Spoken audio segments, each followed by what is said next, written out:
Good morning, everyone. It's 10 o'clock, the 31st of July. And before we start, and before we move to apologies, I just wanted to explain the reason for postponing the meeting from the 21st of July. Moving it to today was to accommodate the officers of the ICB so that they could actually attend. And they'll be attending via Teams. So if we'd like to move on to apologies. Good morning, Chairman. I've received apologies from, bear with me, Councillor Carver, Mansfield, Edgler, Adams and Statham. Yes. I'm subbing for Anne Edgler, who is unavoidably on holiday. I'm Jeremy Pert. I'm the leader of the opposition in Stafford Borough. Welcome. I'm glad to see you here. Declarations. Is there any declarations of interest?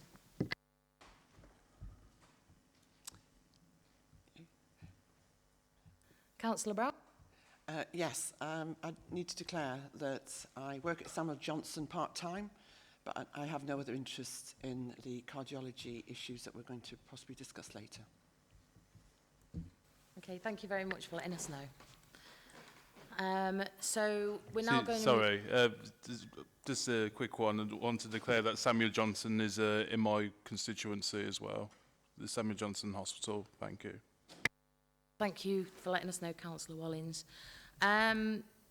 So moving on to item 3, which is the minutes. We're going to approve the minutes for the meeting held on the 30th of June 2025. Can I take it that these are all correct? Yes. Yes? Okay, thanks you for that.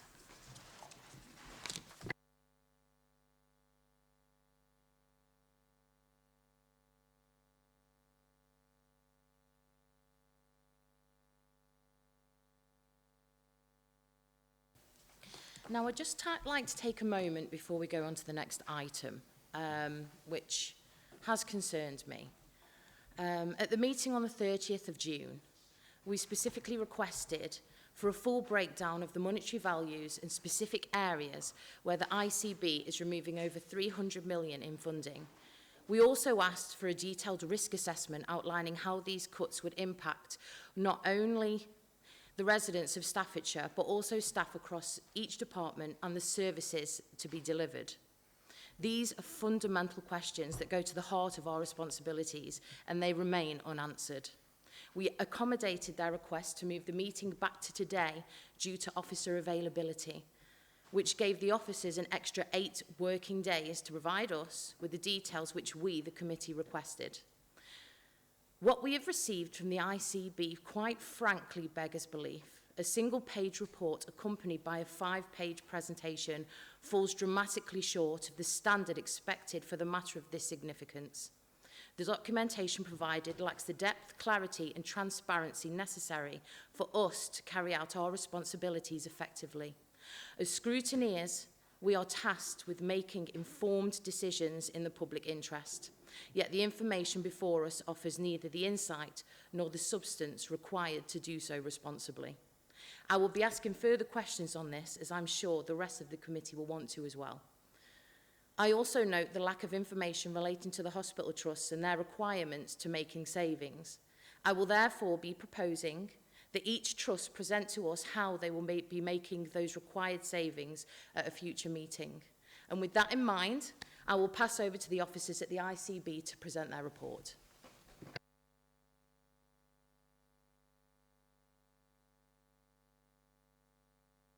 Thank you, and thank you for the introduction. I think it's worth noting from the outset that the ICB significant stress at the moment, particularly in relation to the reconfiguration, but also you'll be aware that we had industrial action recently, and we're in a period of annual leave at this point in time. I myself only just coming back this week. We did provide some information, as you'll see within the pack. We've got further information for you today. And I'd like to say from the outset that we will be shortly sharing with everybody our project initiation documents, but also our quality impact assessments, and we'll be confirming when that's likely to be imminently. We have got further information to share today. If we're able to share some slides, which we'd like to go through, and then we'll leave plenty of time for questions at the end. Would anybody like to add anything before we go through the presentation? Just wonder whether we should just do a round of introductions, actually, because I expect we might be quite small on the screen in the room. So you should introduce yourself first. Absolutely. So Claire Finn, Interim Finance Director at the ICB. I was in attendance last time. This morning I've got with me my executive colleagues to go through the various schemes that we've got within our plan. Yeah, so I'm Elizabeth Disney. I'm the Interim Deputy Chief Executive Officer and the Chief Transformation Officer. Thank you. Good morning. I'm Heather Johnston, Chief Nurse and Therapies Officer. Morning. I'm Rachel Gallio. I'm Interim Chief Medical Officer and I'm also a practicing GP in Staffordshire. Good morning. I'm Michelle Irvine. I'm the Chief People Officer for the ICB. And good morning. I'm Tracy Truan, Director of Corporate Governance for the ICB. I'll put the slide on the screen. Thank you.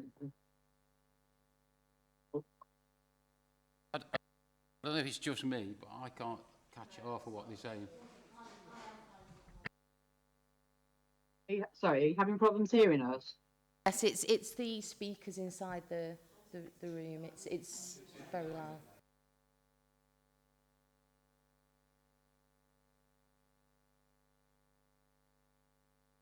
Do you want to just try speaking again? I think the committee have also asked if you could talk a little bit slower as well. That might help. Okay, just to double check. Sorry, we just had a slight technical problem on our end as well with the slides. So you should be able to see a title slide, and I'm just checking that you can hear us okay. Yes, that's much better, thank you. That's better, okay. And can you see the first title slide as well? No, we can't see that. Can't see it. There's no slide on the screen. No, there's no slide on the screen.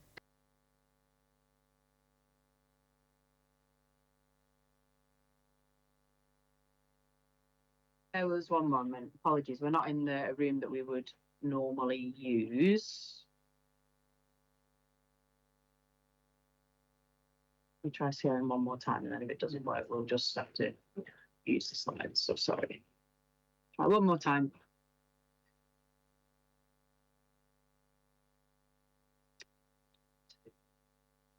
I'm not close. Just go to the window. Go to window. Oh yeah. No, go to window on the right. Oh, so yeah. And then it's Right, right that there makes with the presentation. Right, can I just check? Is the Yes, slides working on? That's Oh, we can good. see that now. Right, good. So if I put it onto presentation mode, can you still see that now? Yes, that's fine. Is that okay? Excellent. Right, thank you. Thanks for bearing with. I'll hand back to Claire. Thank you. Okay, so just a reminder that the NHS and Staffordshire and Stoke-on-Trent do have a statutory duty to break even. We continue to be a deficit system. We were in deficit last year and we continue to have a planned deficit within 25-26. The planned deficit is 95 million, despite receiving an allocation uplift of 4%. We will need to deliver 306 million of efficiency savings. This is broken down across the organisations in the table. These were submitted to NHS England back in April, and the plans were also approved by respective boards as statutory organisations. You will be aware that we've been working on detailed actions and plans to identify where the savings can come from. At planning stage, we had indicative targets, we had themes that we were working on, and we continue to work through all organisations to identify and to make sure that we've got robust plans in place to deliver against those. We'll just go on to the next slide. Just to draw out on here, all of our programmes of work have really been focused on benchmarking information, have been clinically led, and have ensured that what we are looking to do is make sure we deliver fit for purpose and efficient services for our patients. So it's really key that I draw that out, because this isn't about cost cutting, this is about making sure that we use our resources as effectively as possible. So if we just go on to the next slide. I wanted to really draw this one out simply because of the workforce queries we had last time. So this is a key area of focus nationally.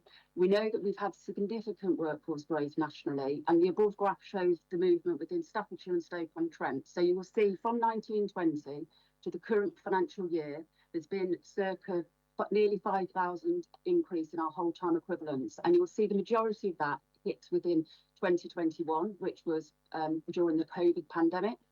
And whilst this represents a 25% increase in our workforce, actually the data that we have shows that our productivity is less than 1920 at circa 10%.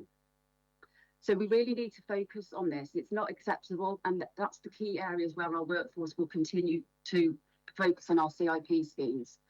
We've also had significant increases in our premium pay, so agency and bank, and we've also had a significant increase in our corporate staffing functions. So this is the area that we really will be focused on, and our national targets have also set a directive that we focus in this area. We just go on to the next one, and we'll skip over this one for a moment. This is within the pack. I also wanted to draw out where we are in terms of our month-3 financial position. So at this point in the year, all of our organisations are reporting on plan. And that's really key, because if we start to deviate away from our plan, we will lose 95 million of deficit support funding. Part of the assessment as to the receipt of the deficit support funding is national confidence in our ability to deliver on our programme. We have received our deficit support funding for Q2, and therefore that signals from the national team back to the ICB and back to the system that they have confidence in our plans and what we're looking to do. If we just move on to the next slide.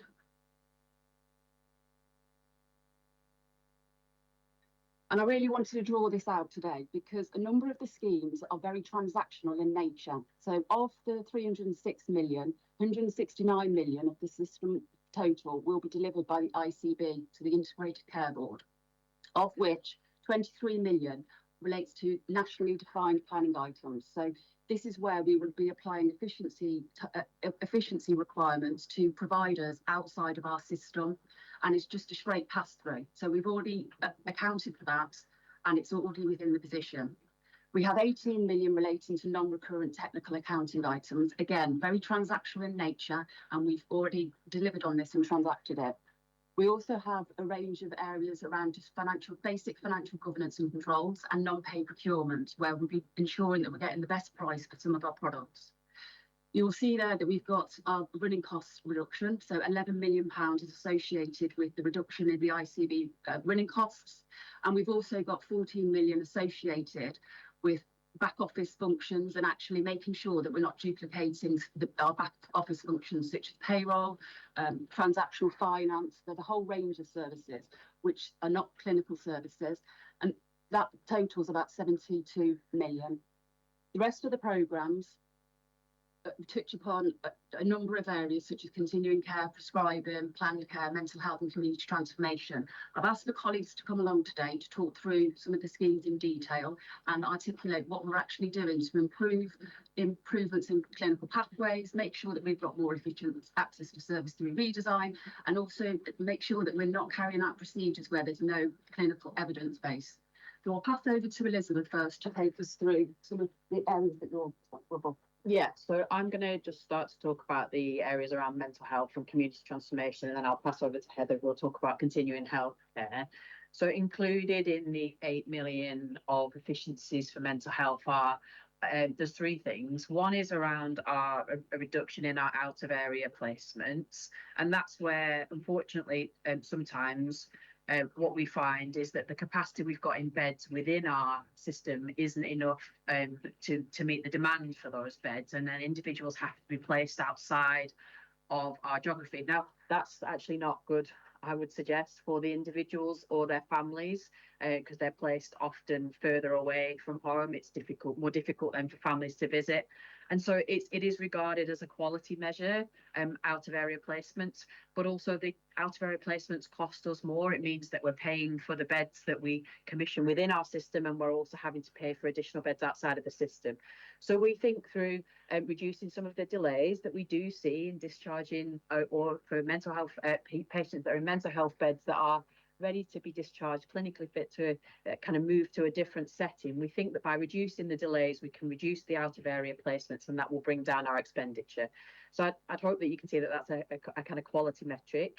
The other areas around some of our Section 117 work. So Section 117 is where we're obliged to provide aftercare for individuals that often have well, a whole range of mental health conditions, but in particular, people that might have more severe mental health conditions often require what's called Section 117 aftercare. What we've found in our system, and this is quite often, this happens in quite a lot of systems, is people are assessed for that care, and then their reassessments might not happen in a particularly timely way. And then what that means is that they're receiving care that in effect is over restrictive. And that's not good for their kind of recovery either. So we think that by ensuring that there are regular reviews, ensuring that our data between ourselves and yourselves in particular at the local authority, because we have a 50-50 obligation to fund this care, we think that by doing regular reviews, we can also reduce our expenditure in that area. The other area that does fit under number 4 for mental health is around the adult ADHD independent sector referrals, which we've seen grow exponentially. We want to be able to provide in-system solutions so that people can receive their assessments, diagnosis within our system, again, in order to make sure that there's a quality of provision and that there's a wraparound availability of care. That's not necessarily always the case with referrals for assessment for adult ADHD outside of the system. So that constitutes the 8 million. In terms of community transformation, this is completely aligned with the direction of travel for the NHS in terms of the 10-year plan. And we're doing a lot of work jointly with Staffordshire local authority colleagues to invest outside of acute and secondary care settings to transform our offer closer to home. And what that will enable us to do is reduce the expenditure we have outside of our system, whereby at the moment, if you imagine, obviously our county is really big, we don't have hospitals in every area, lots of our residents flow over the boundaries to be seen for particularly their urgent care needs outside of our system. We want to be able to reduce our expenditure outside of the system because we're providing more effective care closer to those individuals' homes. So again, I feel like that's an improvement to the offer that we're making to our population, and our projection is that we can save 9.5 million from doing that. I'm going to hand over to Heather, and she's going to talk about CHC. Thank you. Just continuing on the theme that Elizabeth started. So that number for continuing healthcare, 41.55 million, it looks like a lot of money, and actually is a lot of money. Definitely is a lot of money, but it's very definitely about the quality of patient experience and not just about saving the money. And just to illustrate that, historically, Staffordshire and Stoke-on-Trent were one of the most expensive systems in the country in terms of continuing healthcare. And some of that was due to, historically, a lack of clinical involvement and leadership in the continuing healthcare process. So we've done significant work to strengthen that clinical leadership, resulting in, or what we're aiming to achieve ultimately, is a reduction in overprescribing of care. So people not being put on a continuing healthcare pathway if there's an alternative pathway where they can remain safe and well, and preferably in their own home wherever possible and for as long as possible. This is very definitely a quality and safety measure. And the team that are working on this particular target, so they work under me, but there's a large team, are all very, very experienced community nurses and allied health professionals who work collectively to make sure that the packages of care that are prescribed are appropriate and that health are paying for the health component. And we're seeing a marked improvement in that number. Ultimately, what this is doing for patients is not only promoting better quality and safety of care, but also promoting and continuing to promote their independence. We've developed and introduced a whole new team which we affectionately call the IHAT team, which is the Integrated Holistic Assessment Team. And their primary focus every single day of the week is reviewing patients on a continuing healthcare pathway to make sure that we're not putting people on a pathway and then, for whatever reason, not going back and reviewing them. So historically, again, there was a backlog of overdue reviews for continuing healthcare. Those are completely reduced now and managed on a day-to-day basis. So a really proactive piece, and we're optimistic that we'll achieve that required saving. I think I'm handing over to Rachel. Thank you, Heather. So I'm going to pick up prescribing and some element of the planned care as well. Just to put into context, we're leading with all the senior clinicians in the system a programme around value-based healthcare. So this is really doing the things that we really need to do, which have a strong evidence base for patients, and really focusing on resource stewardship. So stopping the things that we know have low value and are not going to improve patient outcomes. And there is a lot of things that are in that category. So we look at the prescribing. One of the things we're doing around this low clinical value is the prescribing of all nutritional supplements, which we know has a really poor evidence base. And you're probably aware of those sort of box drinks that people have. There's evidence also that it provides poor patient outcomes. So actually patients are being at times given these instead of promoting food first. So a real focus on patient outcomes and really driving those good outcomes for patients. So we've done a big programme across the system to really promote food first, really promote that sort of social element of the of eating, and limiting the use of these drinks which have very poor value, and do amount to a large part of that 15 million. We're also looking at waste of medicines as well. So we know there's a lot of overprescribing. So personally, going in as a GP, going into people's homes, you often see stockpiles of creams and other things that have been over ordered. So we're really trying to use those resources really carefully, working with our GPs, working with the patients to make sure people order what they need, they still get what they need, but actually being really mindful about the waste element of that. And the other part of the prescribing is around medicine switching. So we know that there's often different brands of the same medicine that do identical things for patients. So again, driving the same patient outcomes, but one is cheaper than the other. So we are looking at those switches as well. So this is all part of this, doing the right thing for the patient, really improving outcomes, but also really using that resource carefully. And we look at the planned care element. There is also elements of that in there. We know we have a list of procedures, so patients going needing or wanting those procedures. But actually, a lot of we have a list of procedures that are deemed low clinical value, so that there's poor evidence behind them. So really making sure that, again, we do the procedures that are really important and drive good outcomes for patients, but we restrict those procedures that are adding no value to the patient. So those are the elements around the value-based healthcare that is really important, because not only do we save money, we improve outcomes for the patients, and do the things that we should be doing. Thank you. Should we take the slides? Sure. Sketch. It's on your keyboard. So we're just going to take the slides down off the screen because that's the end of our presentation. Thank you for that presentation. I'm sure that everyone's going to have a lot of questions. So I'd like to pass this to the committee for questions. Councillor Greater. Thank you, Chairman. I'll echo the comments that you made, that we attended the meeting in June and we expected a lot more in terms of detail. And that was the one thing that we criticised most about the presentation in June, that we needed the detail. And I'll just echo the comments that you made, that what we've had is not what we expected. Going through the presentation, and I need to paint the picture of why we're here. We're here as the local authority that are the scrutiny body for the interface between the ICB and the council. So we're in a position of having to see whether the savings that you're looking to make are deliverable, if they're realistic, and I can't see that we've got enough detail to make that judgment.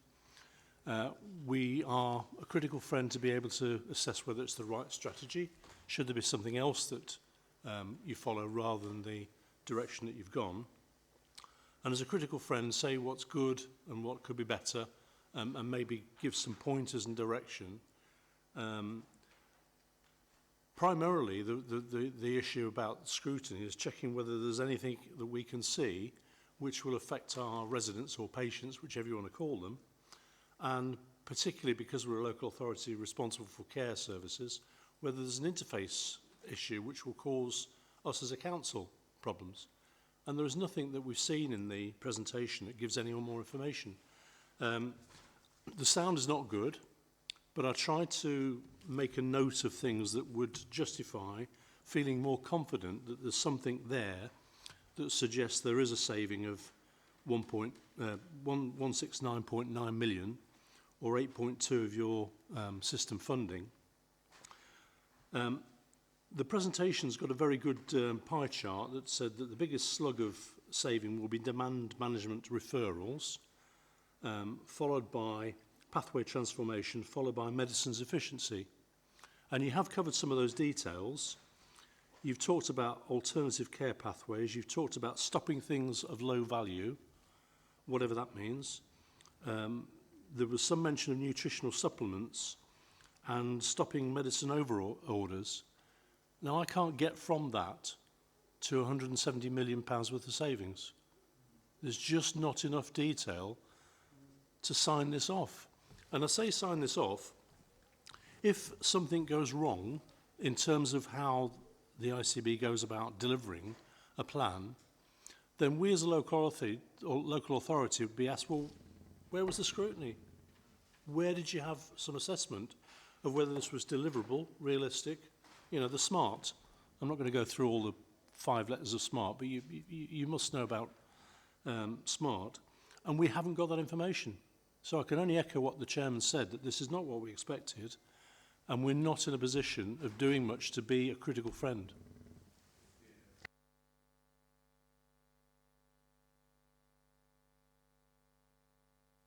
Thank you. And we do welcome the critical friend approach. I would just like to say we did ask for sufficient time to be able to pull together all of the information that had gone through our governance at the last meeting. Unfortunately, this date was not able to be moved.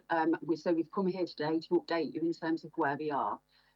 I did say at the start that we are looking to share all of the information, so all of the project initiation documentation, which will detail the SMART objectives, and also all of the QIAs and EQIAs imminently. So that will be shared with all the committee members shortly. So we will confirm the timescales for that post this meeting.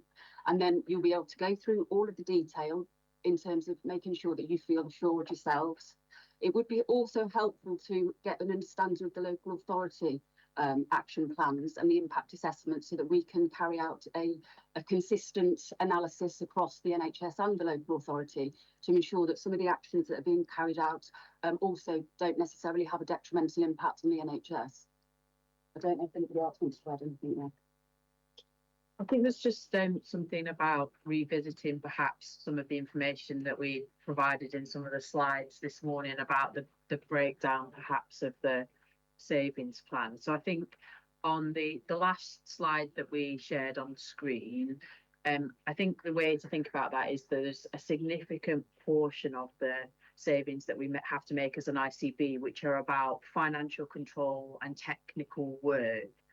And so there's forgive me if I can't remember, is it, you might have it in front of you, is it around, what, I can't remember the split, but it's that component part. 70 million. 70 million. Transactional items. So there's, within every year in our operational planning, you would expect a component piece around efficiency to come from that nature of plan, if you like, and that's what's contained in there. Perhaps happy to sit down and go through the detail that sits behind that, but it is more about financial control and technical plans. The second, the residual then amount to the 170 million for the ICB is about those programs of work that we did talk through. And I guess what we tried to do there was show you the programs of work that are about those points that you made: demand management, service redesign, and describe the component parts of each of those plans to give you a sense of that. Now, what Claire said is that the project initiation documents, they will give you those component parts, and for every component part there is also the equivalent suite of impact assessments. So that will help you scrutinise the kind of the risks and the impact that we have assessed, and your views on the robustness of that. So that will come, and I'm sure, as I think we're perhaps realising collectively, the job of scrutinising a plan as significant of this as this probably needs multiple conversations and opportunity to sit down and go through it, and that is our offer. We're here for a second time. We will continue to do this work with you until you feel you've fulfilled your duties as a committee. So we do want to be open and work with you, and we're here on that basis. And I'll just add, in terms of the number of schemes underpinning the themes that were presented, that there's over 60 schemes, so there's a lot of documentation. We'll make sure that it's fully shared with you so that you can go through it. Okay, thank you for that. Do you have a reply? Councillor Hood. Thank you, Chairman. Good morning, everybody, and thank you for your presentation. And I won't apologise for the fact that I support Councillor Greatrex in everything that he's said. My concerns are your proposed so-called efficiencies, cuts to the Section 117 individuals' mental health. We know that the Section 117 patients are eventually going to be put out into the community, and we're told that they will have treatment. This will rely on them presenting themselves for continuing medication and care to help with very complex needs. The community is no longer equipped to manage these needs.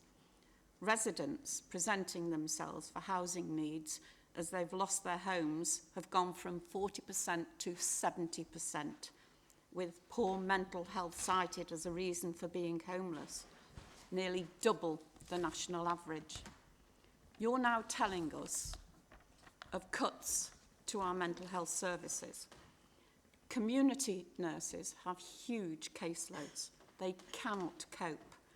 And you're telling us that you're taking away the safety net for the Section 117. I'm not being accused of having a wild imagination, but I can think of one individual who was released onto the streets, who refused to present himself for his medication, for his treatment, who went on to murder a caretaker and a young couple on the way home from a night out. It just sends a shiver down my spine that we're suggesting such huge cuts to the mental health services. Thank you, Chairman. Thank you. If you'd like to reply. Thank you. So I'm afraid I can't agree that they are cuts to mental health services. That's not the nature of the work that we're carrying out. What we have done around Section 117 is a full review of our commissioning and clinical professional processes, and we've done that jointly with some support from Deloitte. So we've taken it really seriously and invested some money in helping us do that work. We're jointly, though, with our local authority colleagues, and what we have found is that in Section 117 there are lots of people that are eligible for Section 117 aftercare. Many of those people aren't covered by the type of Section 1 aftercare where there is additional commissioning around their individual needs. So there's a whole range of need that sits within the Section 117 aftercare services.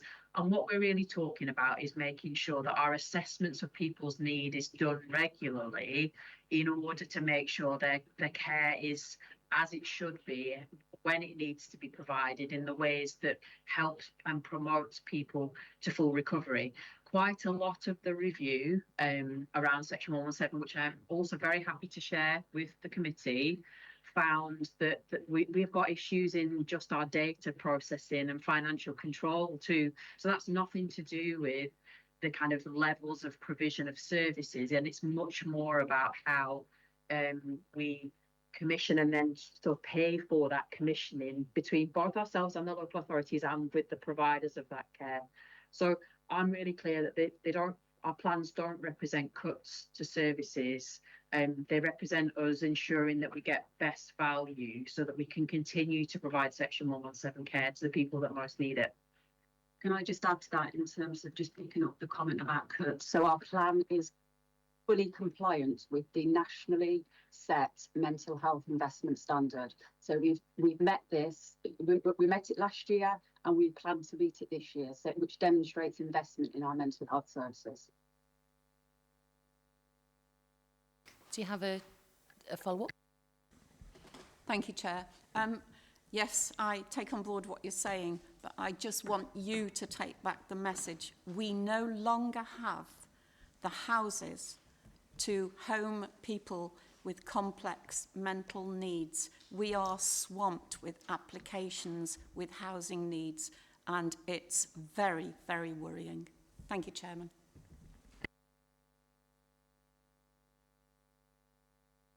Would you like to reply? I've noted the comments. We do work really closely with the local authority around broader needs for our residents, and we will continue to do that. I have heard the comments and note them. Thank you. Anything else, Councillor Hood? No, thank you. Okay, Councillor Pert. Thank you, Chair. Can I raise 5 things? And if we keep them in the order that I raise them, it would be helpful, please. I'm extraordinarily concerned by the risk of cost shunting from health into adult social care. The words that you used were all very good, but the practical reality is that the continuing healthcare budget is likely to be under significant pressure. Given that the Better Care Fund provision hasn't yet been signed off, I don't believe, what are you going to do to ensure that your partner, the local authority, is fully on board with anything that you do within the continuing healthcare arena? Because that is £43 million worth of your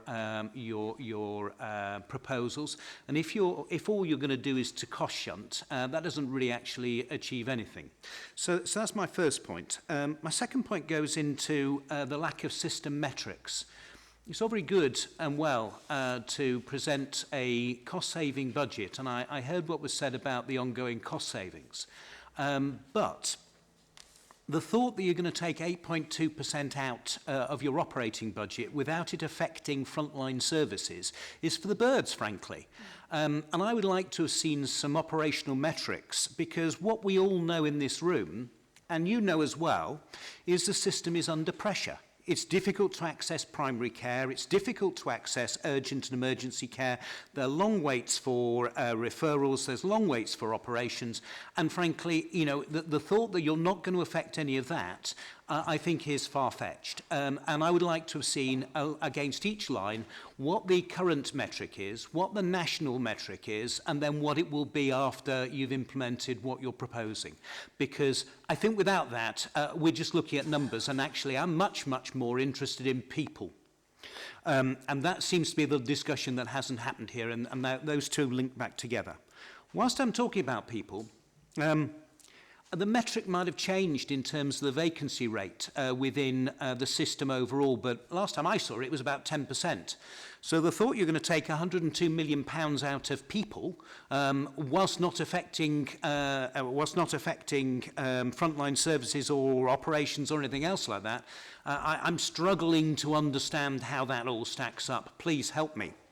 And whilst we're talking about people, payroll. Some of the savings are £10 million in saving on back office. Actually, it was £14 million, 14.2. Why hasn't that been achieved in the 5 years of the ICB so far?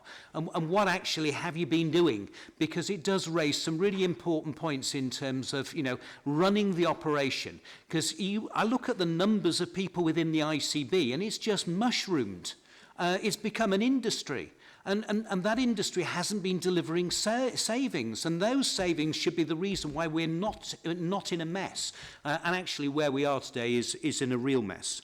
And the final point I just want to pick up is I personally am really disappointed that you're not looking at the front-end prevention agenda.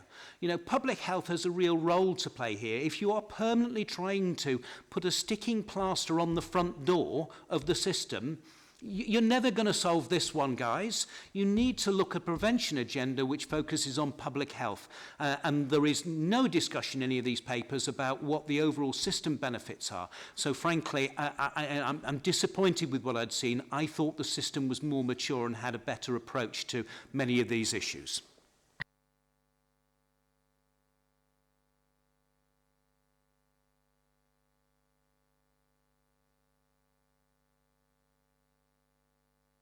I was just waiting for the chat. Are we all right to respond?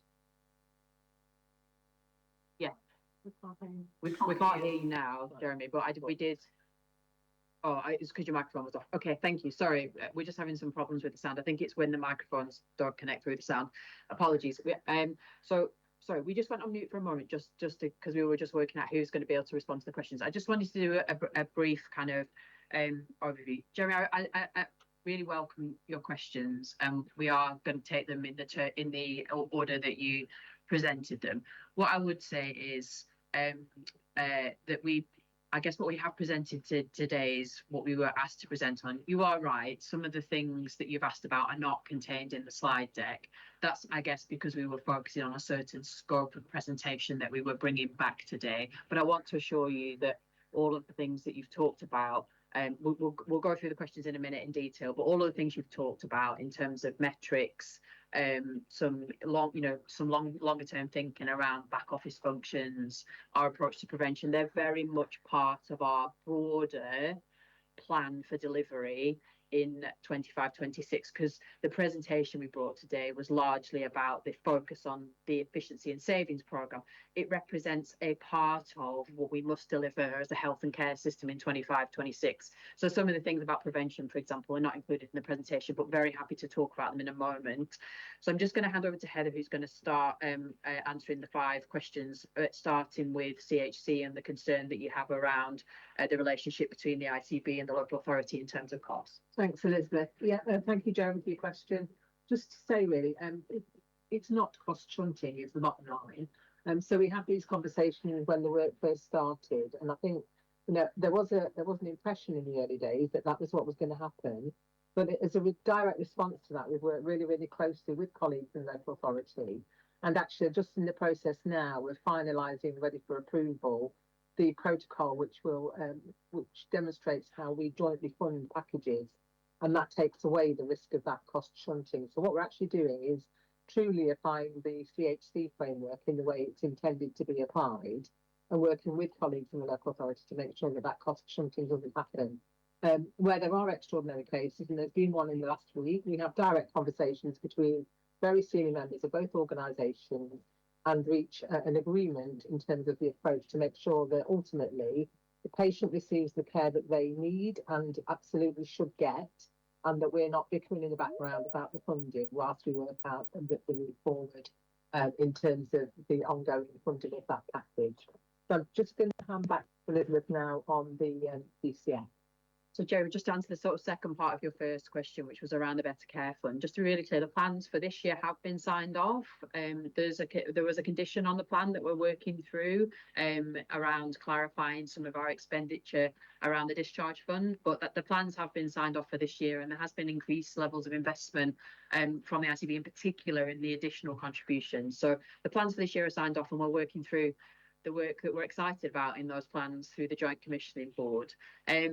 I think, Claire, are you going to pick up the question around the sort of system metrics and how we report those at the moment? Absolutely. So we have a suite of system and organisational metrics. We report those on a monthly basis through our Finance and Performance Committee, and each of our respective partner organisations also take the metrics through their own committees as well.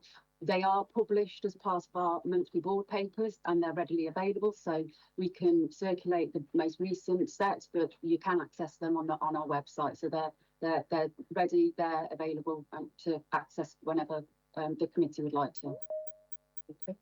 And then I think we were just going to talk about the plans around workforce and the cost of workforce. Thank you. Morning, Jeremy. Thanks for your questions about people. So you've queried how we will safely and with a positive impact on the people reduce our workforce numbers. And you quoted the 102, that is directly in relation to corporate workforce. So interestingly links to your second point around back office. We have been working closely together as a system for a number of years now in terms of the back office piece.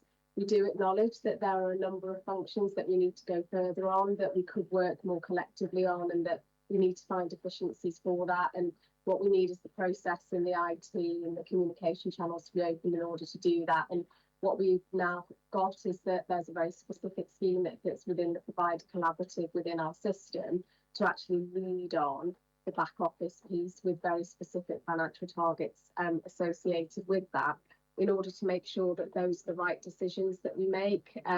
We have got our workforce engaged in those conversations. We've got people leaders from across the system, and we're now reaching out into Shropshire as well to see where we can have efficiencies externally. In terms of where we're already doing this work, we're already working collectively in the areas, for example, of IT, procurement, and some of the people areas as well. So it's absolutely a moving feast. It's an evolving picture, but we're absolutely focused on moving into that. In terms of overall workforce reductions, I just take the opportunity to comment on how we're making our savings in this space. It is really important that we keep our workforce engaged, that they have a voice in the decisions that we make, that they feel that we are making the right decisions and that they're evidence-based. Just to mention that the staff survey for our system is the best in the Midlands, and it has been for the last 2 years. Our Midlands Partnership Foundation and NHS Trust actually one of the top 3 in the country in terms of our staff survey. So from a risk assessment perspective, we're always working back to see the impact of the activities that we undertake. There's kind of 3 main areas that we're looking at. So we're trying to reduce duplication. So that's linked into the transformation programs we've been talking about, trying to reduce the work that people have to do when they're working with partner organisations, the paperwork they're having to fill out, the kind of activities that really either the service user or the workforce that are involved actually appreciate having to do a number of times. We're trying to increase the efficiency of our process and our IT, so looking very specifically at how we do things. So some of this will take cost out, but will also reduce the need for temporary workforce. So our high cost variable workforce around agency and bank, that's reduced significantly over the last year. For example, 30% at UH&M, our agency bill has gone down. So we can see there where we will still have the workforce in the right place, but we'll just pay less for it. We're also looking at control measures around workforce. So every single vacancy is scrutinised, every single and when I say scrutinised, it's done both from a clinical perspective and a quality perspective, as well as from a corporate perspective. So we're really thinking carefully now about how we do things. Do we need to do it this way? Do we need to do it twice? What's the wider impact? And involving our workforce from a staff voice perspective in those decisions. I think you just wanted to add something. I just wanted to chip in, if I may, before we move on. Really, really important point from a patient safety point of view. As you'd expect, the chief nurses across the system are really, really close to this work on workforce, and they've outlined a number of red lines, and of course the top one of those will always be patient safety. So what that means in reality is that whilst all of these decisions being made, particularly the one about workforce that Mish has just summarised, what we've all said and made absolutely clear is we will, as executives, we will of course support where we can, but if that jeopardises patient safety, that then becomes a red line that we're not prepared to cross. And all of the chief nurses in our system are united on that commitment. So really important to underline Mish's point with that comment. Thank you. Just got one last question to address, Chair, and that was around Jeremy's question on prevention. So Rachel's going to talk about some parts, and then I'm just going to talk about final part. Yeah, so thank you. Question around prevention. Clearly, it's a priority for the system, and it's going forward. It's front and centre of the 10-year plan. For the presentation, obviously, it's prevention is a long-term process, so it's not been highlighted in the presentation, but really happy to send you detail of all the prevention work that's going on, because there is a lot of prevention work going on within the system and working with our partners. We've got the Improving Population Health portfolio, but it extends across all the system. Some of the things that are, just to sort of touch on some of the things we've within primary care, there's the quality improvement framework, where we are we work with general practice to put in lots of prevention and monitoring that with patients, so around cardiovascular, respiratory, diabetes. We've also got the diabetes prevention programme, which we are performing really well in. We can demonstrate around some of the path to remission. So we've got patients who are reversing their diabetes and really good outcomes with that. We've also got a lot of work going on in frailty around preventing people moving from mild to moderate to severe, and really working again with our partners around that. The focus around population health management is going to be really, really important, and we will have a growing programme around that, really identifying those patients that are most at risk, and really focusing the work on those patients and those cohorts of patients where the prevention agenda is so important.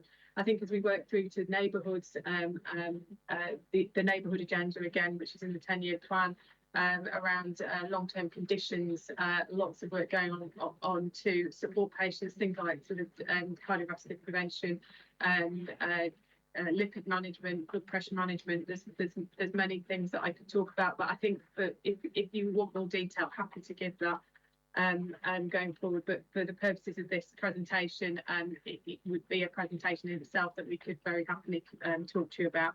I'm going to hand over back to Elizabeth to describe the locality improvement framework work that's going on as well. Yes, in the interest of time, I'll be really, really quick. So the locality improvement framework sits, if you like, almost sub-neighbourhood level. So it's really around identifying smaller population cohorts, so in small communities whereby partners in that area, quite often with GPs and the voluntary sector, are really looking at the assets that exist in that community, and if they link themselves together better around what might be in a community, so in terms of things like green spaces, or focusing on what's needed within families in that area, that they could really drive a kind of a healthier and, I guess, a happier kind of environment. So the idea that sits behind that is very much around kind of preventative focus around some of those wider determinants as well. I won't say any more now, but very happy, as Rachel said, to come back and talk to you more about our kind of agenda on prevention and proactive care, because it is huge, and it will be really critical to us for our future.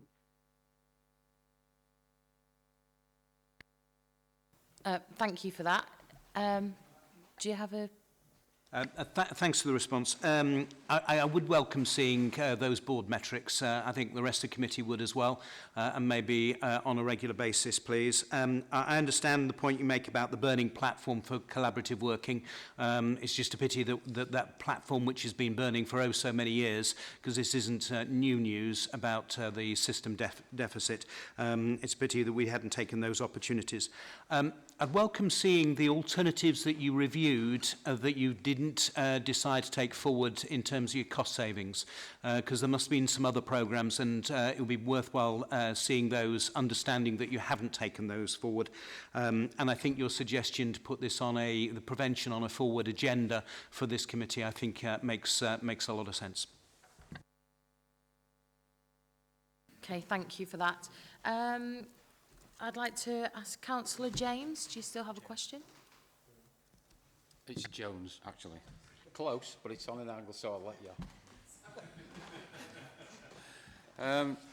Thank you, ladies, for the presentation. I'll keep this brief, Chair, because I think most of what I wanted to say has been said, so I'll keep my remarks quite high level. Frankly, first off, to say, I'm really disappointed that you're not here. I think, given the importance of this, and particularly with the change of date, I would have expected at least one of you or two of you to be here. So I'm frankly quite disappointed. And I've had to sit through. I haven't picked up half of what you've said, even with the sound adjustments. I'm sure I'm not the only one that struggled with the sound. And that's not your fault. but it's your fault you're not here. The lack of detail, I think, I would endorse everything that's been said by the previous speakers, including Councillor Burton. It's not often I say that I agree with Councillor Burton in 10 years. But this morning I do. I'm sure that the plan aligns with national guidelines, as you've said, but we need detail, and it may be the best we can do, but we need detail. We don't all know all the corners and nicks and crannies of this, and so we need the detail. What we do know already is that services have been cut. We know, for instance, that 70k of grant funding has been withdrawn from a very good charity in Cheadle, and others, and I know of others. So, lack of funding pharmacies in rural areas, that's pretty poor already and is set to get worse, I would say. So I think we need some more detail. I'll end with that. We need some more detail, and I hope you're going to come back. I don't know if the Chair will endorse me on that. Let's have you back, and let's have the detail that we require. Thank you, Chair. Okay, thank you. Councillor Vice Chair Kelly. Hi, thank you. So I would like to echo what everyone has said, and I do believe there has been a little bit a lack of transparency, if I'm honest. If you had come to us and said we couldn't provide this information for you way before, we could have altered, we could have worked with, we could have invited the other members of the trust so that we could have a full view. We could have had time to look into this. However, that wasn't given us because you didn't tell us. Next, I'm also, again, it's the lack of information. You want to reduce bank and agency staff. I presume that the reason why we have bank and agency staff is because we already don't have the staff requirements there to do it. They're filling a role. Again, out of area care, out of area placements. Again, that's because surely we don't have the placements in the area. How are you going to provide this? How are you going to fill the gaps there? You want to reduce delays. How? You're going to do, you said adult ADHD requirements, and you're going to make changes within the system. There is no how. You're doing alternative pathways, but you haven't said what those pathways are and how you're going to, and how those are going to happen, or how they will affect people. Thank you. Do you have a reply?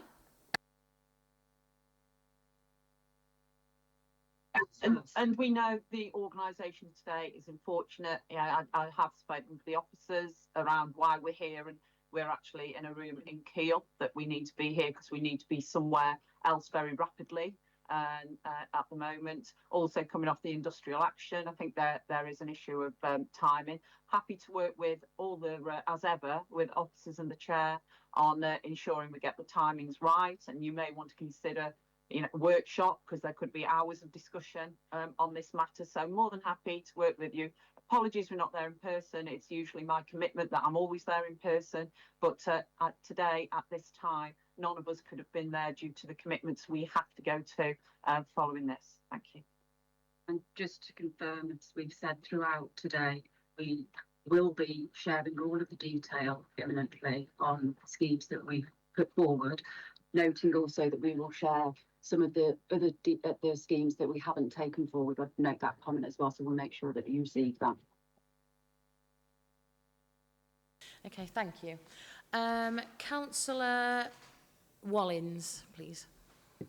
Thank you, Chair. Yeah, it's been great to obviously have a lot of people talking, especially on this agenda. There's been a lot of great points being brought up, and before I get into my questions, I've got two questions, both in two parts. I'd like to express my welcome to Jeremy Pretton to this committee, and also congratulations on your by-election win the other week in Eccleshaw and Gonsall. But yeah, my first question is, because I know your target is basically 170 million for this plan. How much jobs, because it's expected to be 1,100 jobs being cut, or staff losses, are being cut in clinical roles, and what's the impact, times and safety? Also, could it be possible to see the equality and equality impact assessments? Thank you.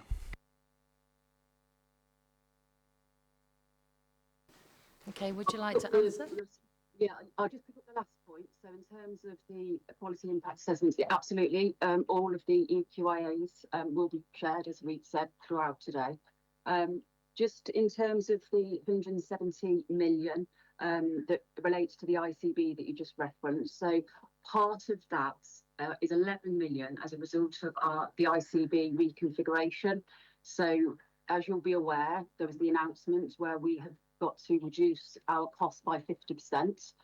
So 11 million of that will be as a result of reduction in our running costs, which will have an impact on our ICB workforce.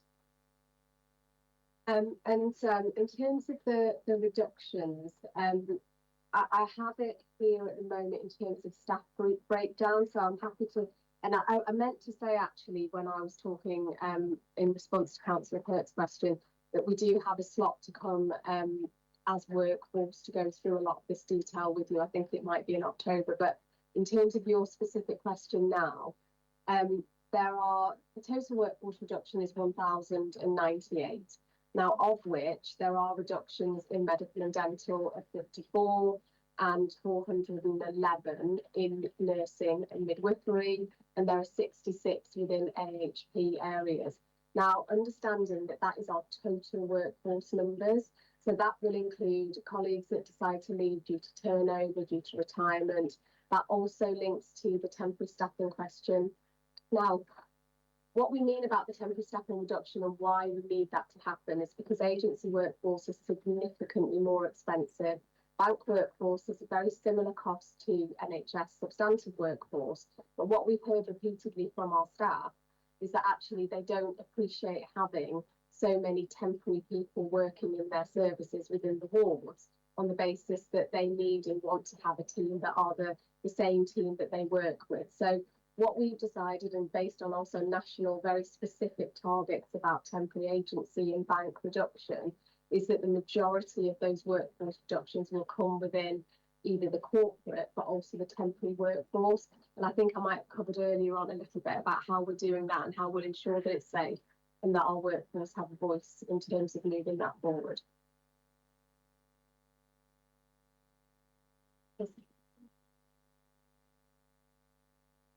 Okay, thank you for that. Do you have any follow-up questions?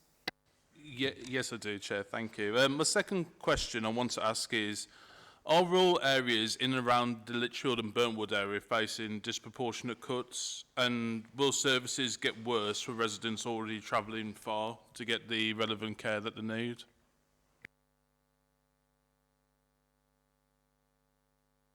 First part of the question, we didn't catch the first part of the question. Sorry. Are rural areas in and around the Lichfield and Burntwood areas are they facing disproportionate cuts? Thank you. I'd say overall in response is, I think we've tried to outline that our view is that our plan doesn't represent a cut to service anywhere. It's about trying to improve value, redesign pathways and make sure care is appropriate. And our impact assessments are looking at the impact of what that would mean. So there won't be disproportionate changes geographically. And I guess when we have further conversations, when we can talk through the impact of the changes, and it's probably helpful to do that, have some conversations like that at that point so that you can scrutinise that directly. Okay, thank you. I'd like to cut in there, no pun intended. Can you please, if these efficiencies are not cuts, can you please explain to us what the difference is between a cut to funding and making an efficiency saving? Sorry, we're just trying to work out who was that. From my perspective, a cut to service would mean that a service that's available now is no longer available at all in the future, and that's not what our plan represents.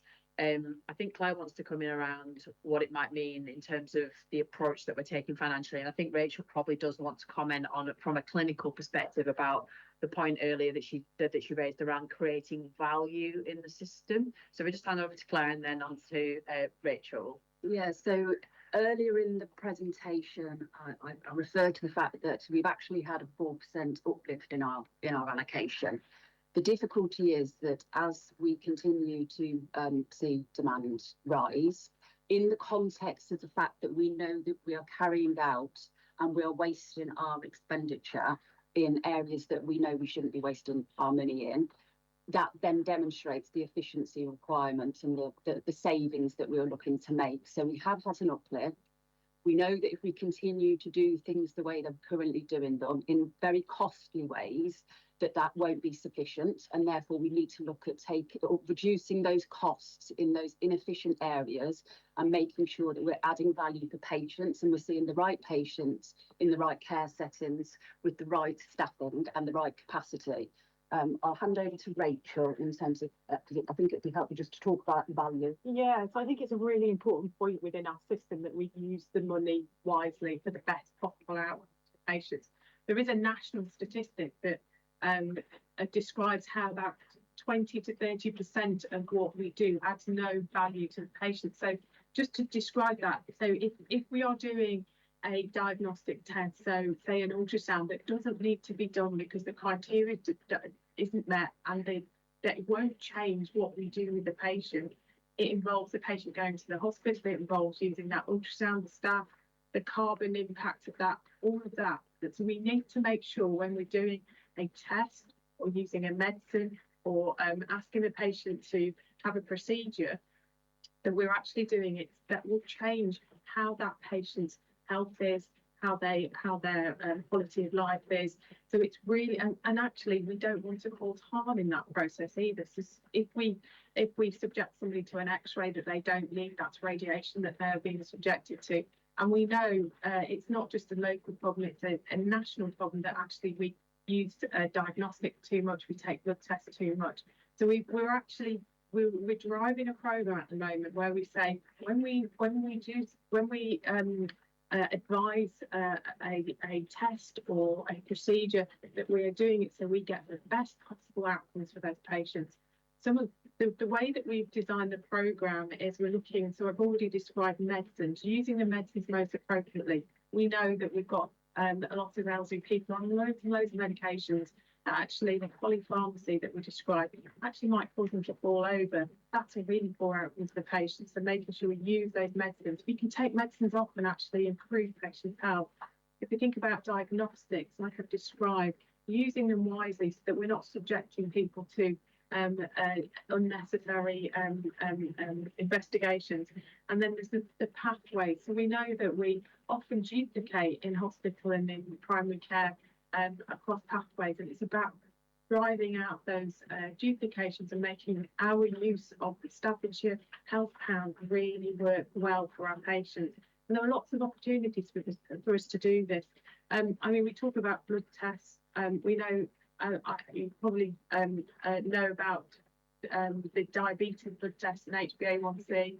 Sometimes there is no point over using those tests, and we know sometimes they are repeated multiple times. So we are working with our Health and Care Senate, which is all the senior health and care professionals in the system, and they're sponsoring this to make sure we drive this programme of using that pound that we've got to really get the best outcomes for patients, avoid duplication, avoid unnecessary tests, and really make sure that we use that most efficiently. And there is and remains opportunity to do that, and that is the real focus. I think it's really important to say that the finance and the clinical communities are really joined up on this and have been really well supported through this, and it's really important that we continue that really positive relationship and work as one for the best outcomes for the patient. Thank you, Chair. Can I just say we will have to leave after the next question, because I think we're slightly running over in terms of our slot on your meeting, and we have a whole group of colleagues next door that are waiting for us. We are very happy to come back again, and I think someone suggested a workshop for a longer session whereby we'll be there in person. We'll have shared the details by then. So just to say we are a bit pressed for time now this morning. Thank you. Okay, thank you for that. I am just going to have one last question as we are 10 minutes over. So, Councillor Luca. Good morning, everybody, and thanks for your report. But I will actually have to state I am extremely disappointed with what I've actually read and what was actually provided. First of all, I mean, you actually looked at out-of-area patients saying that you only needed 5 places. We ended up with 20. So that's a 75% increase. So you got that completely wrong. I mean, how am I supposed to actually back this report if you can get things like that wrong with the lack of information? Right. On top of that, yeah, you state in your report that mental health services are going to be protected. Now you've just stated you're taking away over 8 million from it. I mean, so I'm going to ask you a very simple question, and I expect a simple answer. Are you prepared today to guarantee that this 10-year plan will not, right, actually come back and actually affect frontline services, right, where you state that it's 1,100, you in your report, it's actually positions, so you're getting rid of 1,100 positions, okay? So, I'm sorry, but in my term, that's a cut, right? No way about it, not mincing my words, because we're not here to mince words, we're here to get facts. Okay, so are you prepared to guarantee today that this is not going to impact frontline services and the care of the clients?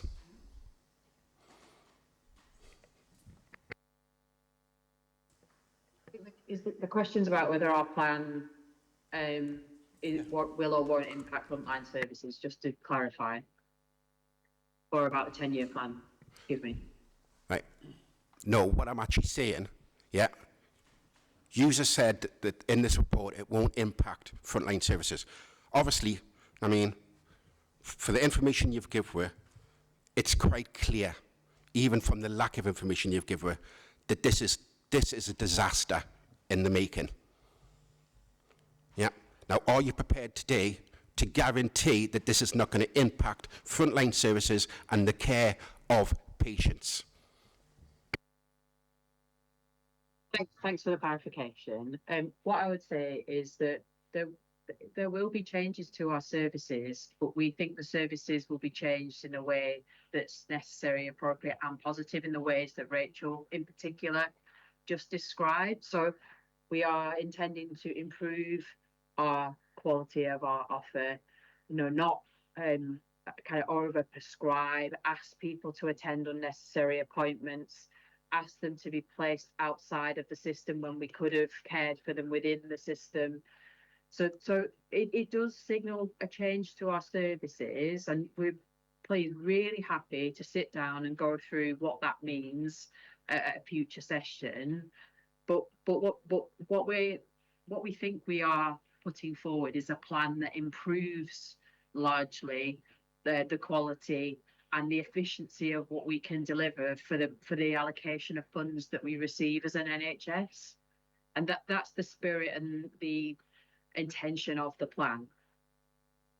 And just to add to that, there is, within the savings programme, there are no schemes which decommission services. You actually state in your own report 1,100 positions will be affected.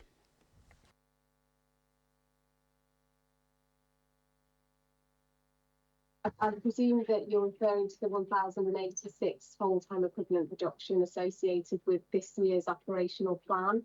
And what we do mean by that, there will be some workforce reduction, primarily within corporate services, so back office services. Again, linking to the fact that what we need to do is work more collaboratively, work at scale, stop duplicating the work that we do. Any changes and transformative reductions to workforce within clinical services will be primarily focused on the reduction of temporary workforce, so agency and bank.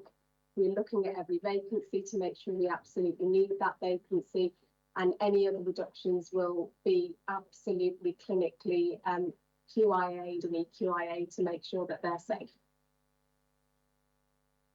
Okay, Thank you. Because we're running short on time, I'm just going to have one more question. Can you press your button? Your button's still on. Okay, Councillor Brown. Good morning. Thank you very much for your presentation. I think everyone's covered a lot of the, shall we say, the main issues, but I do just want to pick up a few details, please. And I think that's what's already been described as the detail. And I think as you've described some of the things, especially in the last 15 minutes, I think they raise more issues. And by the way, I kept quiet in the queue, and my question I wanted to ask quite early on.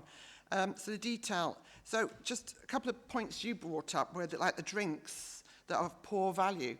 Well, we have a great number of people who are extremely elderly with a rising population and also poverty. And these drinks are really important to people.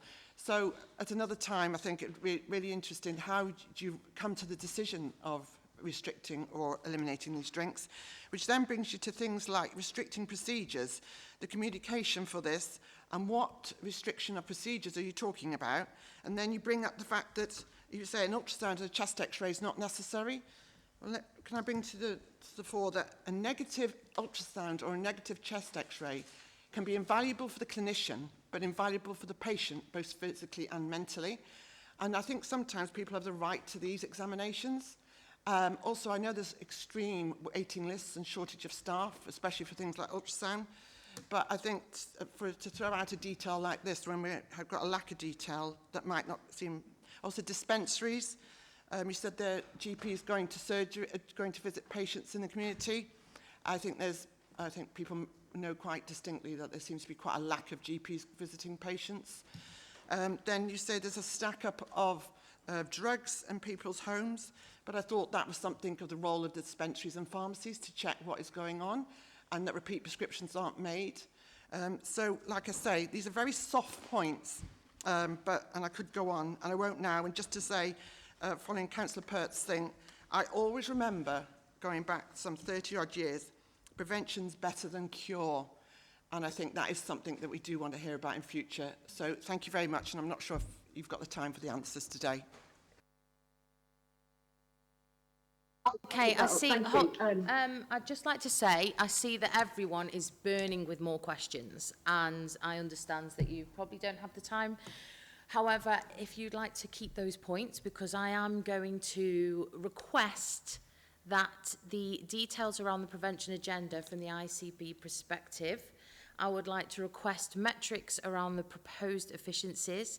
I'd like details around the efficiencies identified but not pursued.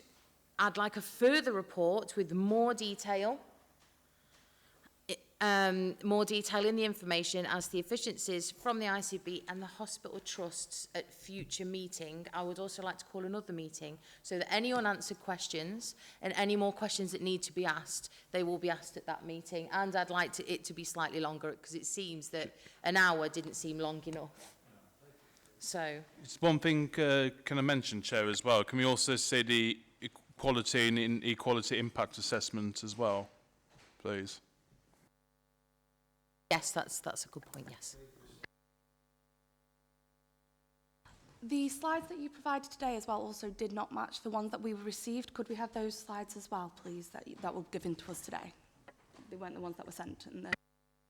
Yes, if you'd like to provide the slides that you did show us today, that would be excellent.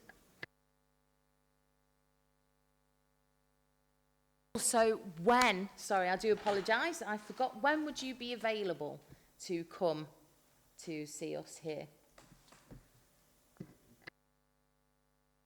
Can we work with Zach outside? Yeah, can we check? Can we work with Zach outside of there for a date? Because obviously you'll need to work around your dates and everybody's annual leave. And at the moment, I don't have access to everybody's calendar to give you a date.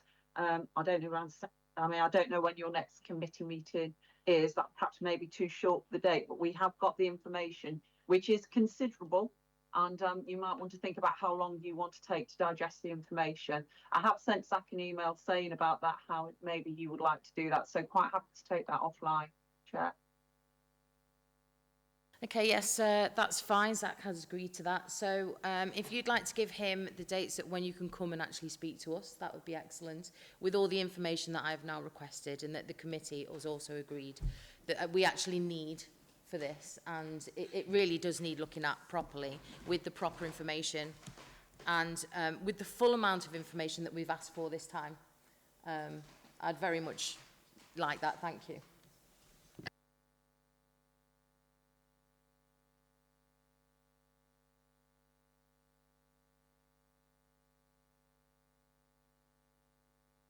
Okay, thank you. So we're moving on to part 5 of our agenda today. Okay, cardiac catheter pathways. Councillor Norman. Please, yes, it's about the last item and the next item, if you like, and probably every other items, and items in the past as well. But this is the first time I'm going to ask it, which is that the last item was, I recommend that the committee, who is the I in recommend to the committee, and then it's I mean, there are other ways of doing scrutiny, and I said I've got one here, which is from another authority, which is the summary, then the focus for scrutiny. The committee is asked to scrutinise access to dentistry and provide any feedback to NHS, whatever. And then the key lines of inquiry, which I shall be using now at Lichfield District. We have a pre-meeting, but I shall be using that in the future. But I say, Zach thinks, well, hasn't he not read? Yeah, I've seen them all before, Zach, but this is the first time I thought, it doesn't make any sense that I recommend, and there's 2 or 3 authors, and I just wondered about that, please. And thank you for the glossary, thank you for the screen. The I is the director who the name is the report is in. If you note, the I is the whose name the report is from. So if you have a look on each report, it says report of the ICB. So the I is the ICB in that circumstance. Okay, thank you for that. If you'd like to introduce yourself. Sure, thank you, Chair. Good morning to everybody. Chair, before we commence, because mindful that you are sort of behind on your agenda sort of timescales, can I just double check sort of the time you'd like us to complete by? Is there a time limit that you prefer us to present within? No, the answer is no. Okay. So, thank you, sorry about that. That's all right, we'll take your steer and direction. So my name's Graham O'Malley. I'm called a Delivery Improvement Lead, but I'm Commissioning Manager for the ICB. I'll introduce Vanessa next, and then James, Mark and Nauman, if that's okay. Good morning, I'm Vanessa Weaver. I'm Head of Planned Care Cancer and Diagnostics from Staffordshire and Stoke-on-Trent ICB. I'm also the ICB link to a UHDB, University Hospitals Derby and Burton, who are presenting here today with us. Thank you for your time. Thanks. Morning. My name's James Scott. I am the Head of Strategic Programmes for Service Configuration at University Hospitals Derby and Burton, which means that my role is to think about the way in which we use our 5 sites over the long-term future. Good morning, I'm Mark Adams. I'm the Deputy General Manager at UHDB with responsibility for cardiology and rheumatology. Good morning, I'm Nauman Ahmed. I'm Consultant Cardiologist and Associate Clinical Director of Cardiology, UHDB. Thank you, Chair. If I may just take a moment, just quick introduction. So firstly, to thank everybody for your time and for the opportunity for us to present this to you today. This is a positive proposal that's being brought forward. If we use acronyms, which we're in habit of doing, please stop us and correct us, but we'll aim to avoid acronyms and create confusion, but do jump in. I'd like to offer assurance sort of ahead of handing over to colleagues at University Hospitals Derby and Burton that this piece of work has absolutely been in collaboration with the ICB.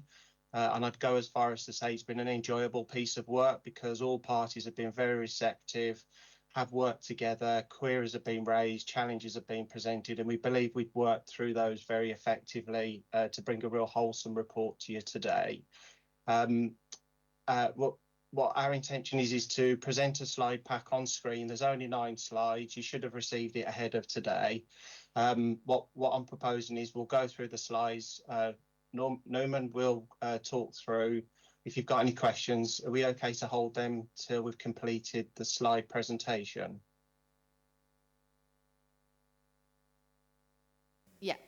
Okay, thank you. All right, and you're okay, you can hear us okay? Can I just double check that as well? Yes, we can hear you okay. Can we Okay. please listen to the presentation? Thank you. Sure. I'll put the slides on now. So Norman, if you just give me a prompt when you wish to change. Can everybody see those okay? That's fine. Yeah, thank you. Great. Thank you very much. Thank you very much for giving us an opportunity to discuss our proposal about cardiac catheter suite at UHDB. So before we go to the proposal, I just wanted to give a bit of background what cardiac catheters laboratory is, and then take it further, what sort of a treatment it offers. So a cardiac catheter laboratory is a specialist clinic where heart conditions are diagnosed or treated through a range of diagnostic tests and procedures.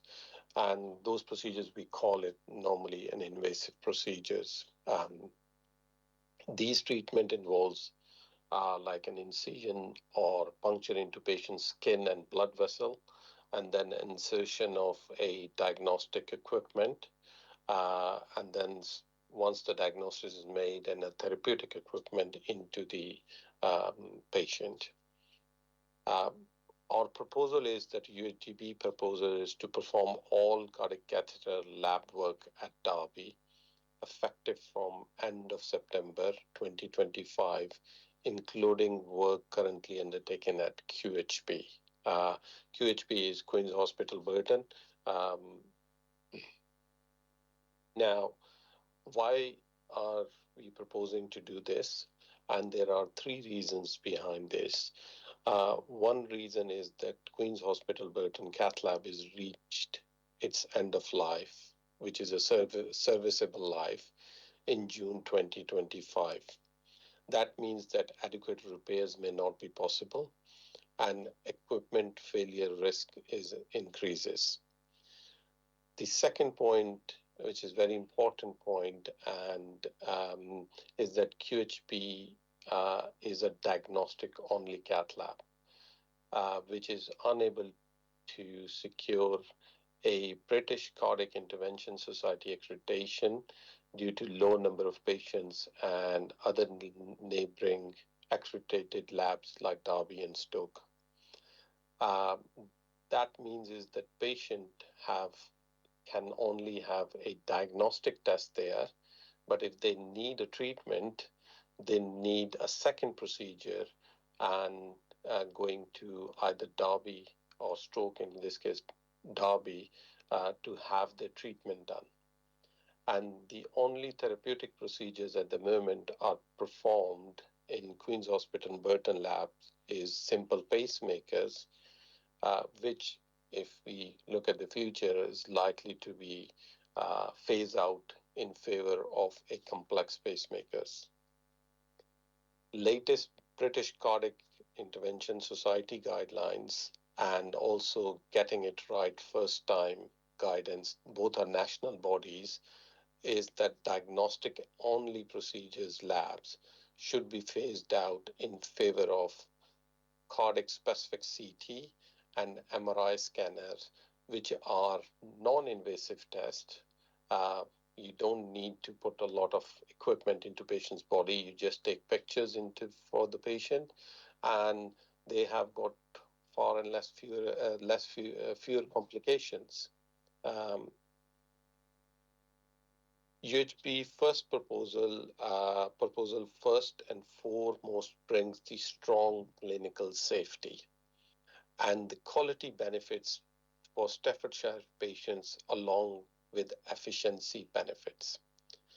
The next slides will look through the benefits of this and potential risk. There is a limited clinical safety or quality risk related to equipment failure. UHDB is clear that benefit outweigh the risk by a significant margin, and the proposal create a stronger, more modern, and it does not generate any health inequalities. The proposal complies with national requirement of national society bodies, BCIS and GIRFT, to phase out diagnostic-only catheter labs. Currently, if patients' diagnostic angiogram suggests they need a therapeutic procedure, which is called percutaneous coronary intervention, or in acronym PCI, that cannot be performed in Burton, and patient transferred to Derby. Therefore, they face two incisions or a same procedure twice, which is called double puncture. And that increases the risk of complication or adverse events.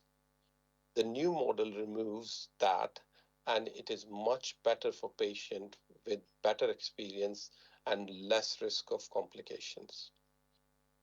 In addition, it also, previous slide I will not compare, it put all our interventional cardiologists, which are expert on one side, to improve the safety and quality. For example, and improve support in face of complications, ability to switch to more advanced procedure in the same theater with an additional person available. Next slide, please. Now, what it means to impact and risk, a small number of patients will need to transfer from Burton to Derby and back, and these are around 55 pacemaker inpatient per year, who previously would have had their operation in Burton. This will now need to have op performed in Derby Cath Lab. As I mentioned before, in near future, these simple pacemakers anyway will require a complex pacemakers, and they will require to move to Derby in near future when, in fact, most of these patients are Derbyshire residents, and only 20 per year are Staffordshire residents, which is around 1 every 2.5 weeks. This is described as a risk, but it is a risk to patient experience of care because of extra journey. It is not risk to the quality or safety of their care. In fact, patient will be getting a better care and more modern care. This transfer will be by hospital transport and will be for short period. There will be no cost to patients, or visitor will need to travel further, as patient will come back to Burton, and majority of patients will return on the same day. Next slide. There are also around 105 patients per year who attend electively for pacemaker procedures, and these are patients who are booked onto waiting list.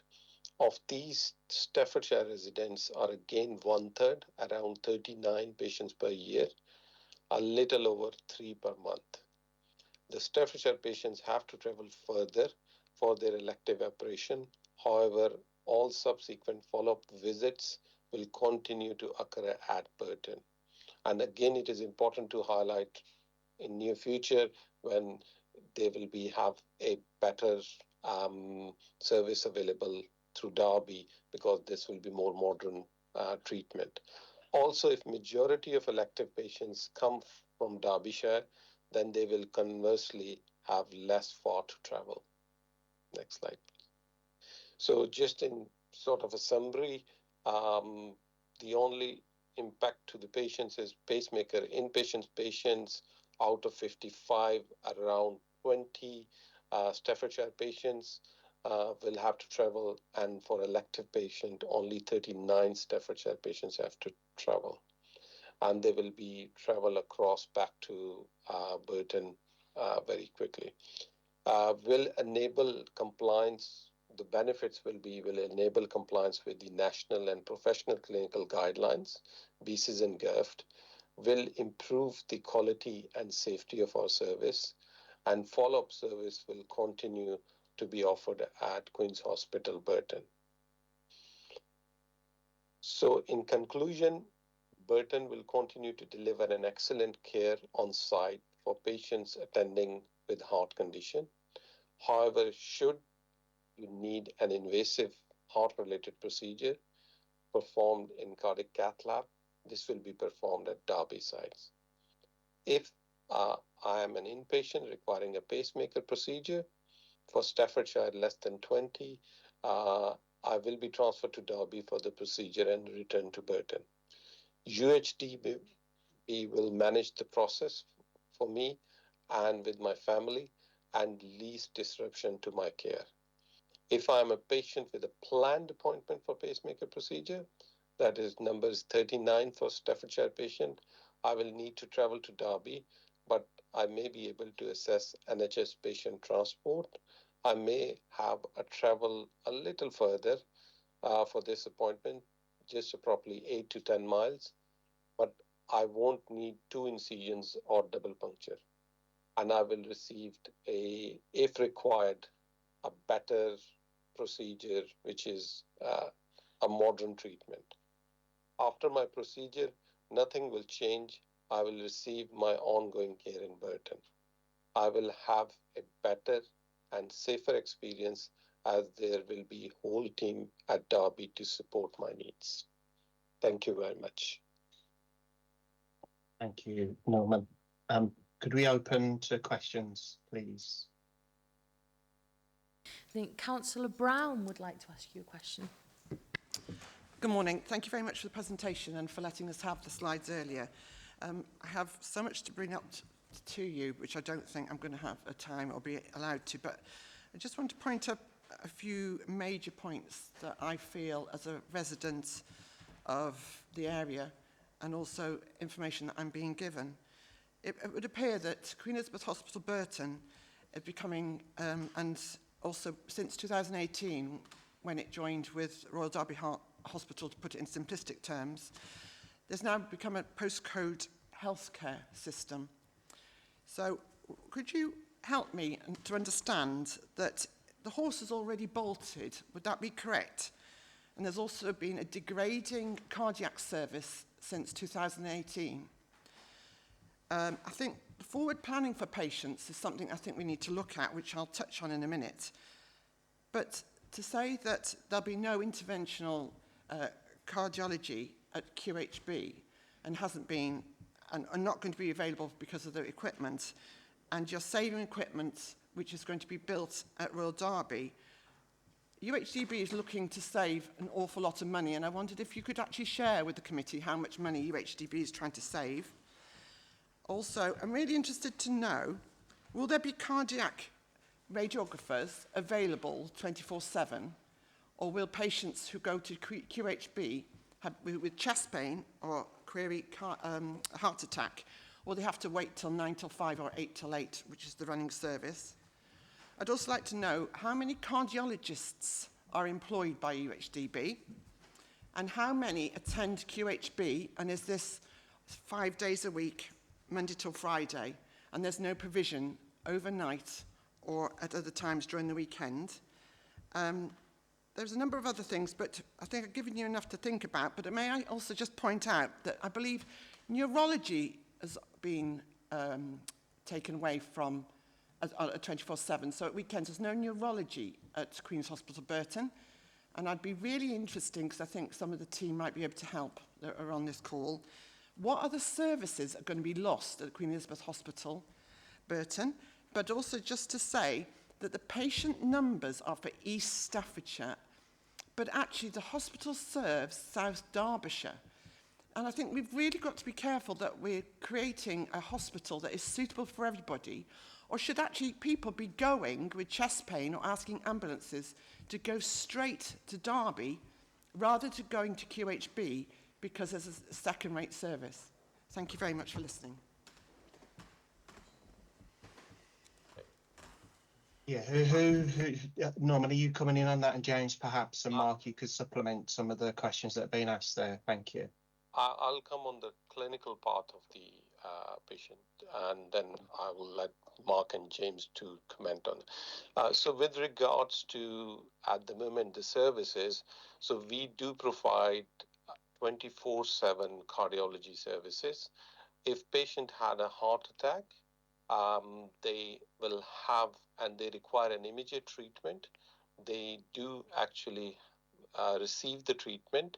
whether they are from Staffordshire or Derbyshire, but the treatment at the moment we offer is at Royal Derby Hospital, because the primary PCI, which is again a emergency heart attack treatment, is set up at Royal Derby Hospital. So it's not been changed. So before this proposal, all patients who need an interventional procedures or they need a heart attack treatment, they are coming to Royal Derby Hospital.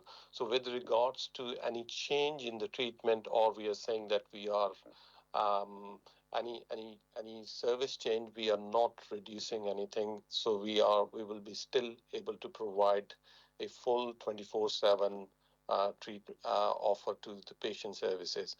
The recommendations from the national and international guidelines is, if patient has heart attack, then the patient should be admitted to a center which can be open up, or which can open up their artery. In that scenario, provides them a treatment, and that is a Royal Derby Hospital. So rather than patient turning up to the Queen's Hospital Burton, and then they need a second transfer to Royal Derby Hospital for the treatment, they can come straight for these treatments at Royal Derby Hospital. And I think we have got a team of cardiologists who work together, and they work cross sites. And we are in at the moment in phase of improving that further. I'll hand over to Mark and James for further answers. Thanks. So I think that's really helpful now. And so I think hopefully that assures that at the moment, if you have a heart attack, you're already likely to go to Derby. Just a couple of other things that I think are really important points in this. Partly, yes, the driver for this is around equipment, but also I think it's really important to note that the British Cardiac Interventional Society accreditation is a really important factor in this. And given the small size of the unit in Burton, the small number of patients coming through, and also given the proximity of Derby and Stoke, and indeed Leicester, to Burton, it's highly unlikely that we would ever receive accreditation for interventional cardiology in the Burton unit again, which is partly what's driven our decision. What I'd also like to say, just on the general points about Queen's Hospital Burton, in terms of our organisation strategy, I hope we've been really clear, and it's a commitment absolutely that we make, that Burton will remain a fully functioning, vibrant district general hospital with an accident and emergency department 24/7, and with maternity, for example. What I would say, though, is that given that we've got two sites 10 miles apart from one another, and given that there are clinical advantages in concentrating your services in some sites, Derby and Burton won't look exactly the same as each other. And this is one of those instances of that. But what we are committed to really, really clearly in doing all of this is that there is equity of care. That's equity of access to care and the outcomes of care and the experience of care for patients right across our catchment area in Burton and in Derby.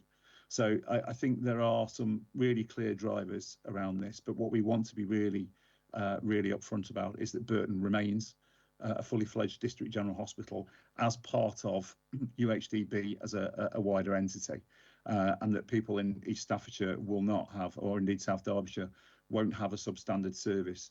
But there are real clinical and operational advantages in concentrating sometimes. And I would remind that these are 8 miles apart or 10 miles apart up the A38 from one another. We have the advantage of being able to move quickly between the two sites, which some of the hospital trusts don't do. But I think we try to make the best use of our clinical resources in this. I know there are a number of other parts to the question. I don't know if, Mark, there's anything else you'd like to pick up on, but if there's anything we've missed out, I'd be very happy for us to address it. Thank you, James. I could just provide assurance that we have a dedicated cardiology team at QHB of 5 consultants. We have 17 consultants in total. The consultants at QHB provide a consultant of the week model, which means we have a consultant dedicated to our 20-bedded cardiology ward and 10-bedded CCU. every day. We provide 24/7 on-call at the Burton site for issues relating to cardiology, and that's alongside what Dr. Ahmed described, the primary PCI cover, which is 24/7 at the RDH site. And we also provide ward rounds on a Saturday and a Sunday, and 24/7 cover on that day as well. So we do have a comprehensive system of cover for cardiology at the Burton site that will cover patients attending ED and patients on the ward and referrals from other wards. And as Dr. Ahmad said, any patient presenting to ED that's got a ECG changes and it's actually what we would class as a bond or heart attack goes to Derby and has always gone to Derby. You mentioned 2018 with the merger. Prior to that, our patients went to Stoke, which was our heart attack centre. So actually we've brought them closer to home with that treatment programme. So hopefully that gives you some assurance that cardiology at Burton, if this proceeds, still has a comprehensive clinical model for covering our patients. Apologies jumping in. Could I just invite Vanessa for a comment from a commissioning perspective? Yes, thank you, Graham. Councillor Brown, I know we haven't addressed your question regarding neurologists, but can I ask that be either put into the minutes or emailed directly to me, and I will come straight back to you with a proper approach and a response to that to give you again the same assurance. We have to remember that not all these patients have come through ED. Some of these patients are actually coming through outpatients, and patient choice is a key factor in that. Patients have the choice of where to go, and one of the key things we want to make clear is when a GP is talking to a patient about needing to be referred, that choice is included within that, and patients will have that information around. I think you raised the point about patients being from Derbyshire. Swadlincote's not that far, and that sits in Derbyshire, and actually it's closer to QHB than other areas. So patients are choosing where they want to go. It's not that University Hospitals of Derby and Burton are actually saying, oh no, we don't want Staffordshire patients, we want Derbyshire patients. It's where patients are choosing. Thank you. Councillor Brown, do you have any follow-up questions? Yes, just wanted to ask the question, so if a patient arrives with some sort of chest pain at RDH, what is their diagnostic procedure, and will they have a CT angiogram, a cardiac angiogram, or will they go straight for a diagnostic test and possibly intervention? And if a patient obviously at QHB is going to go to and have a cardiac angiogram, and nothing's been mentioned of the service, and are there enough radiographers available, specialist radiographers available, and the specialist appointments and equipment. I just think it might be worth also what communication is given with the ambulance service, because I think quite often some people who live perhaps at Lichfield or Abbots Bromley, Toxeter, and they perhaps are aware would like to go to Derby if they have chest pain or something. Is the guidelines for West Midlands Ambulance Service, is that outlined that anyone with chest pain, anyone with a regular ECG, they go straight to Derby? Is that correct then? Because I'm not aware of a case. Thank you. It's already happening. It's already happening that patients who, if they have a chest pain and they have got an ECG changes, and ambulance services are aware that they need to go to heart attack center, so they straight away, wherever they are, they come to the closest heart attack center, and in case of it's Lichfield or it's any part of Staffordshire, they will come to Derby straight away. Okay, thank you.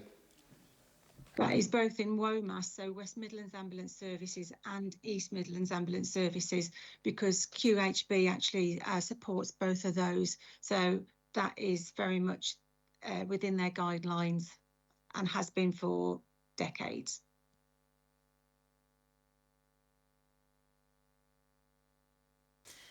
Is there any more follow-up questions? Okay, Councillor Norman.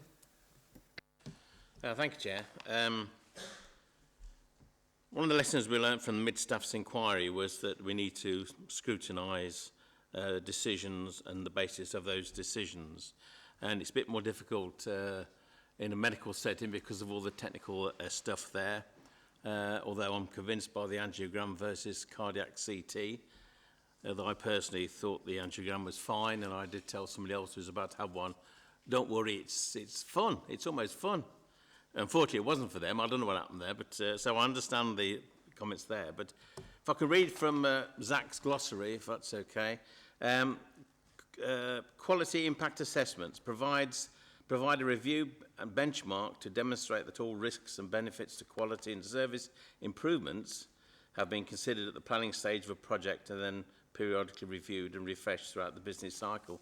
So for me, then, I would need to see the quality impact assessment. I may not be able to understand it when I get it, but at least I've asked for it and we receive it. I can then look for further questions, or at least hopefully scrutinise that. So that was the case with the previous presentation. It's the case for me now.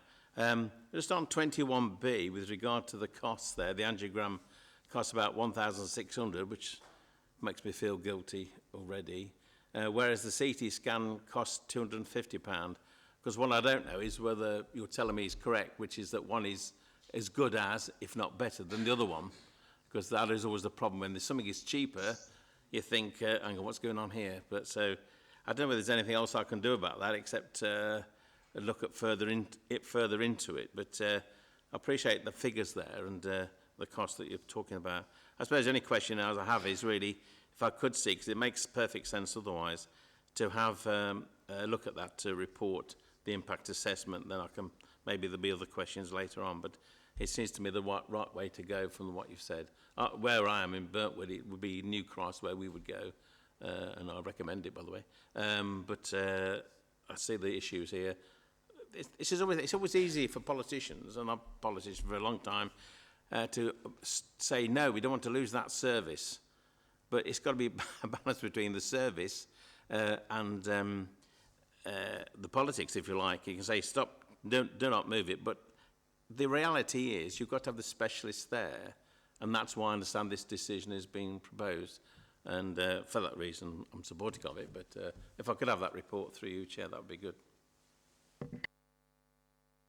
Thanks. Are you coming in on the QIA? Or? Yeah, so just apologise. In future, when we bring things, we will submit all QIAs, EIAs and all the other points that we've gone through. This has actually got two QIAs behind it, two quality impact assessments, one from a ICB perspective and one from the clinical perspective. And I'm sure, James, you're happy for us to share that as well. So we will send those as soon as we've come out of this meeting today. Regarding the clinical side and the benefits, I will leave that to Norman from that approach. So I think if you look at the latest evidence or guidelines, all in favor of cardiac CT, because diagnostic angiogram is invasive and there is a risk of 1 in 1,000 of heart attack, stroke, and major bleeding with diagnostic angiography, which is putting, it's an invasive procedure with high risk of dangerous complications. On the other hand, cardiac CT is completely non-invasive and it can provide a similar level of information which you can get from diagnostic angiogram with less invasive procedure, and also in addition to that cost effective as well, because diagnostic angiography, you have a lab, there is a staff, there is an operator. In CT, there is less staff required. The machine will do a lot of taking the images, and then the consultant can report it outside the CT scanner machine or outside somewhere.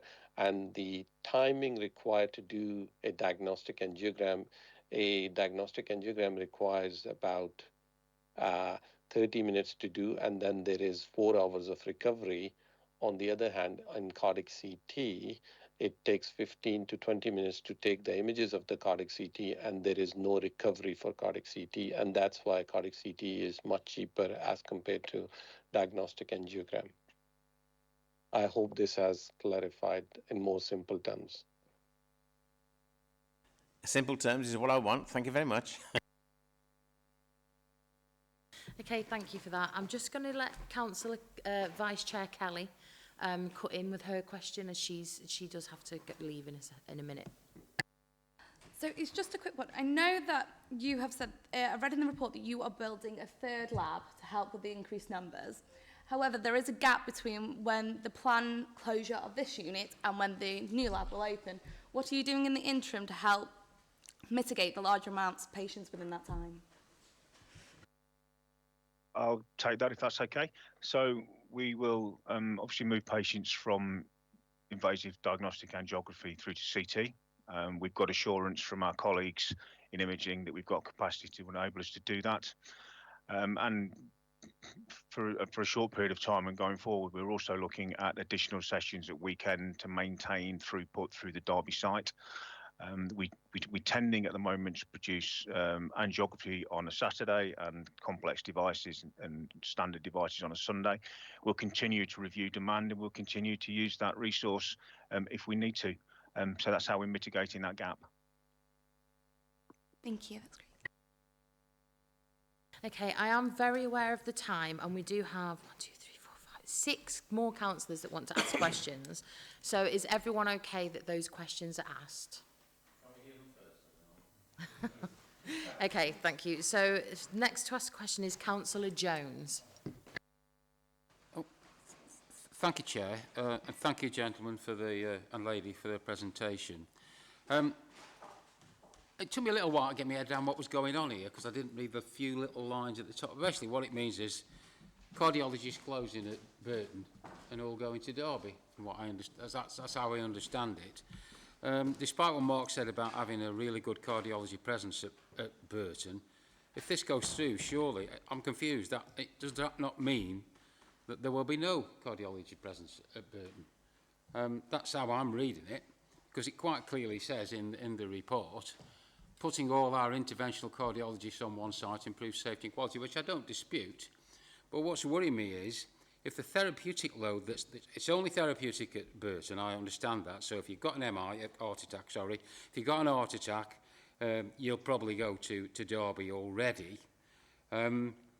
So if the therapeutic load at Burton is going to add on to what's going on at the cath lab at Derby, because that means Derby are doing the stenting and all that sort of stuff, and ablations and all that sort of stuff, that's going to increase the demand at Derby. And inevitably, I would have thought that would increase the waiting list, where there are waiting lists. And if you live north, if you live somewhere like your Catheter, you're inevitably going to go to Stoke, which already has outrageously long waiting lists as well for therapeutic diagnostic. So has an impact and assessment been done for that? So that's my question, really. Has the effect on Stoke been taken into account here? And just to clarify, my understanding, it is that there will be no cardiology at Burton. Let's have that clear. That's how I understand it. If I'm wrong, then please correct me, Mark. Thank you. Thank you, Chair. Yeah. Are you? Sorry, Mark. Are you coming to respond, or James? I can. Thank you. The cardiology service at Burton will remain in that we'll have our outpatient clinics, we'll have our CMD, so we'll have our echoes, so we can do the ultrasound to review the heart, we'll have our stress echoes, we'll have our exercise tests, and all the other diagnostics that wrap around cardiology will remain at the Burton site. Currently, some of our Burton cardiologists travel to Derby to provide this, because we have our 2-lab model at the moment. So we use our Burton cardiologists who have interventional skills already at the Derby site. So the only thing that we'll be taking out of the Burton site is the ability to put pacemakers in. The patients that require angiography will be transferred to CT. That will still be provided at the Burton site. So angiography, move to CT. I think Dr. Ahmed's explained the benefits of that in terms of clinical risk, time and resource. So the actual resource we'll be taking out of the Burton site, I think, equates to Staffordshire patient. I think it's 59 patients from elective and non-elective pacemaker requirements. What Dr. Ahmed's also explained is that the science that we're seeing, and there's currently a very large research program that's looking into the benefits of moving from simple pacing, which we do at the Burton site, to more complex pacing. And we think over time, we won't be doing simple pacing anyway. My prediction would be that Burton would not be accredited to deliver complex pacing. That's only delivered through the Derby site. So hopefully that gives you a little bit of assurance that the cardiology service, the only thing that we're taking out is the simple pacing aspect of it. Everything else that's required for cardiology is embedded around the cardiology service. Does that answer your question? Does it give you assurance about what services will remain and what we can provide for our patients? If I may, Chair. Yeah, I think so. So what you're saying is CT scans will still be done at Burton, but not angiography? Absolutely. Okay. Well, absolutely. Surely there's still a clinical requirement for angiography sometimes. So then the patient will be in an ambulance and going to Derby, presumably? Patients that present at the Burton site, that, as Dr. Ahmad said, to have changes within their ECG and on clinical assessment are believed to be having or have had a heart attack, go to Derby anyway. That happens now. That will continue to happen. Patients that present with what we would call angina-type chest pain. I'm not a doctor, so bear with me. Angina-type chest pain will be reviewed at Burton. If appropriate, they will go through a CT scanner, which is the National Clinical Guidelines. That's what we need to do. If they are assessed clinically and they require, or there's a belief that they require the vessel opening, that's the PCI aspect that Dr. Norman prescribed, they will go to Derby. That happens currently. Dr. Ahmed, I see you've got your hand up. Okay, if I may, Chair. So oh, sorry, if I just before you answer, Dr. Ahmed, thank you. So, is there no anticipated additional load on Royal Stoke for this? I would have thought there would be, quite frankly.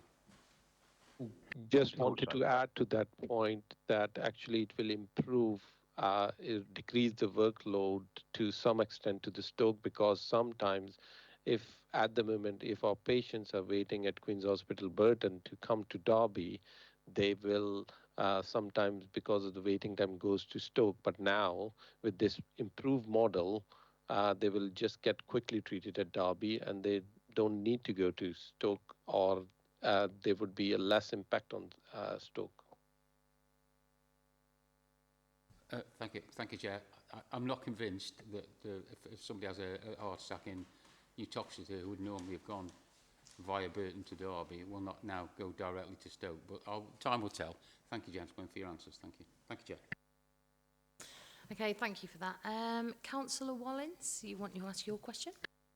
Cheers, thank you. I do have 3 questions, but I know you're a bit conscious of time, so I'll shorten it down a bit. My question is, for elderly and vulnerable patients, how will travel time be mitigated? And will patient transport cover all additional travel? Thank you.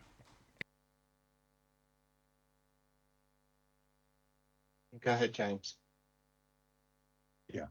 So in terms of those patients who come in as inpatients, so they are, not from the waiting list, they're admitted as emergencies, patient transport, will cover their journey to and from Derby.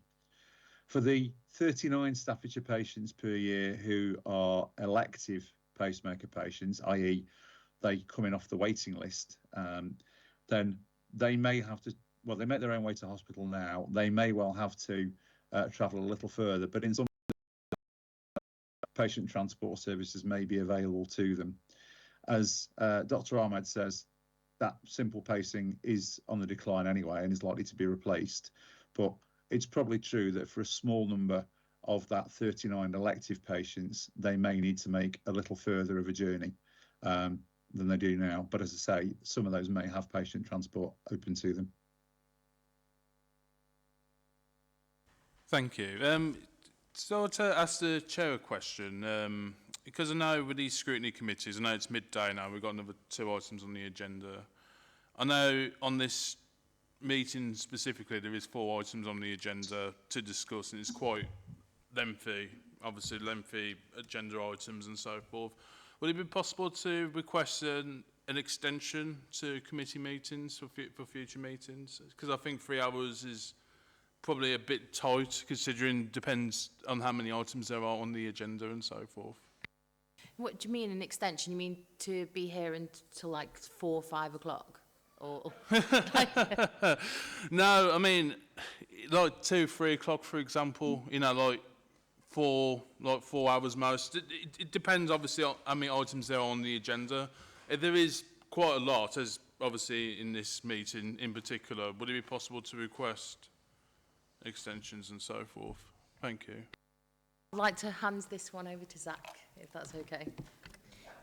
Yeah, so I mean, committees as standard are usually in the morning. I mean, you get some in the afternoon, but usually it's 2-3 hours long.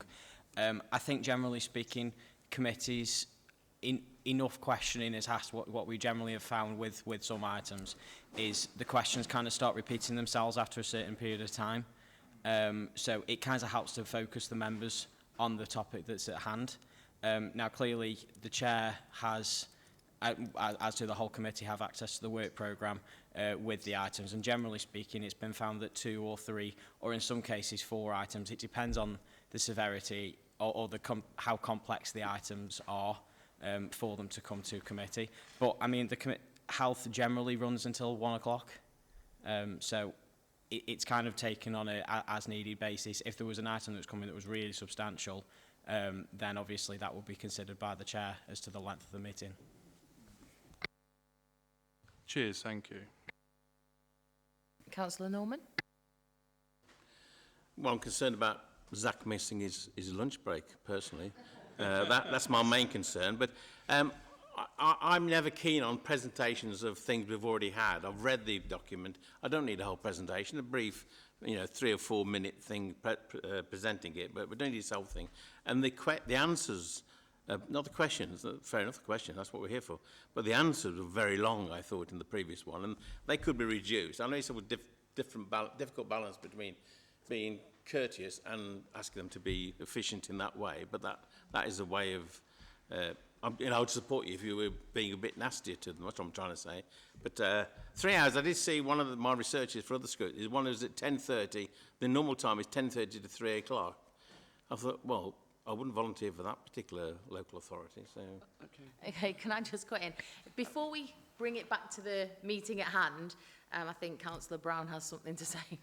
Yes, I think we're wasting the time of the people who are online at the moment. I think this could be discussed at another time, please, and can we rapidly move on? Thank you.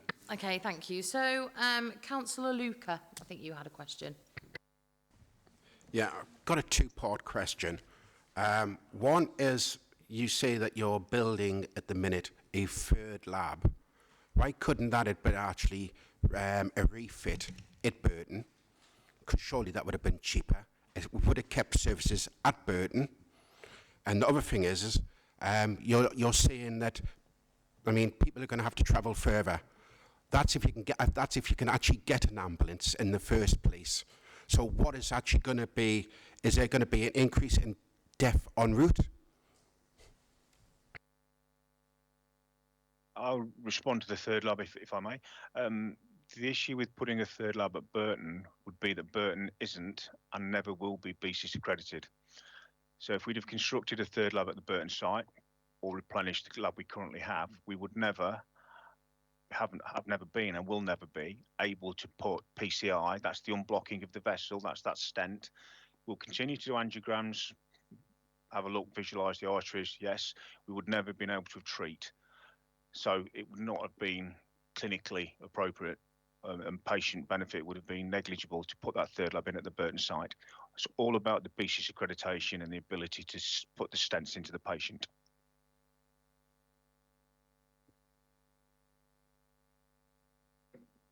Okay, thank you for that. Do you have a follow-up question? Yeah, I did actually ask about would there be an increase in death en route as well because of actually having to travel further, and that's if you can actually get an ambulance in the first place. So if I may take part of that, when we work proposals up around the movement of services between our sites, working with ambulance providers and transport services is part of what we do.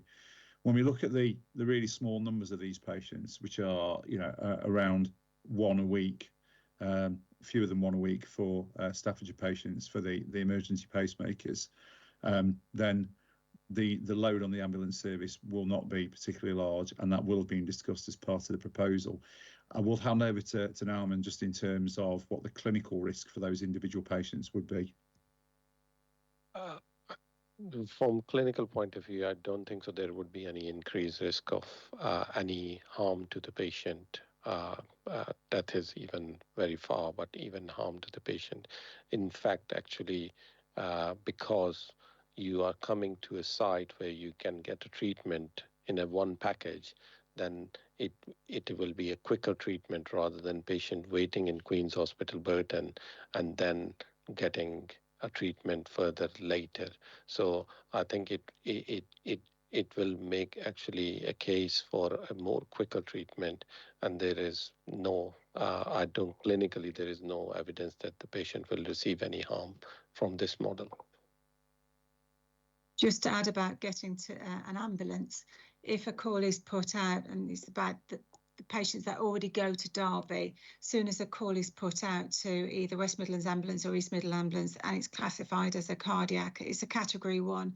If there is no available ambulance in the vicinity, actually they will rapid offload within the acute trusts. So they will just take patients straight off the back of an ambulance and put them into ED so they can vacate and go and get that patient. So there should be no more death en route due to this when you're looking at the emergency patients that are already going to Derby. If you're looking at the ones that are more routinely, then actually they should be stable enough to maintain their health within the community setting. So hopefully that's given you some assurance that we have looked at that, it has been mitigated against, and there are already things in place. Okay, thank you for that. So, Councillor Pert, it's your question next. Thank you. Thank you for the presentation and the details submitted. I just want to link the first presentation we saw from the ICB with the process that we seem to have gone through here, and just sort of look at the culture and the pace, notwithstanding the importance of the subject matter, and particularly notwithstanding access to services and safety. But it does feel like there's a whole industry here. This seems to have been going on since 2023, as far as I could work out from the papers. There's all sorts of business cases and people involved and processes and steps and studies and business cases. It does feel like part of the issue in terms of taking slick decision making is within the process and within the culture and within the system. I'll just leave that as just a comment rather than anything else, because it does. When we talk about having to save 300 and odd million, and the culture of the organisation and the system isn't to move quickly through decision making, notwithstanding the importance of the subject matter. The two questions I've got. Your question, and this is a Staffordshire Health and Scrutiny, Health and Care Overview and Scrutiny Committee, is the question it raises in my mind is what are the services in terms of cath lab and diagnosis and procedures around the rest of Staffordshire? Because we focus very clearly on UHDB and that area, but I don't have a good understanding of what the services are in the rest of Staffordshire, and we're meant to be here scrutinising for all of Staffordshire residents. And I think somebody did talk about equity of access and equity of outcomes of care, and we seem to have just focused on one part of Staffordshire. So maybe the ICB could supply a written response if they haven't got the answer today. The second question I had in my mind was, if you design the services and systems today, where would they be, what would they be, and why? If I may just take that to start with, but I'm sure Naomi as a clinical colleague may want to add to that. There is, in terms of some services and heart attack services and stroke services are great examples of this. You know, there is strong clinical evidence that by concentrating your services in centres serving a slightly wider catchment area, then the clinical outcomes are improved for patients. There's really good evidence around stroke services, and that's why both in Derby and Burton and in plenty of other localities around the country, they are concentrated in a smaller number of centres. Where we had in the past district general hospitals really sort of arriving from the 1950s, That's because we didn't have the transport links and because we had sort of different technological aspects to it. We are much more aware now of the benefits of being able to concentrate people in certain sites, plus also the use of digital technology and the ability to communicate and to do things remotely puts a different advantage to us as well. So you wouldn't design things the way they are now, but we don't have the opportunity of really sort of taking things right back to the drawing board. We just try to do the best given the individual challenges we're facing at any one time.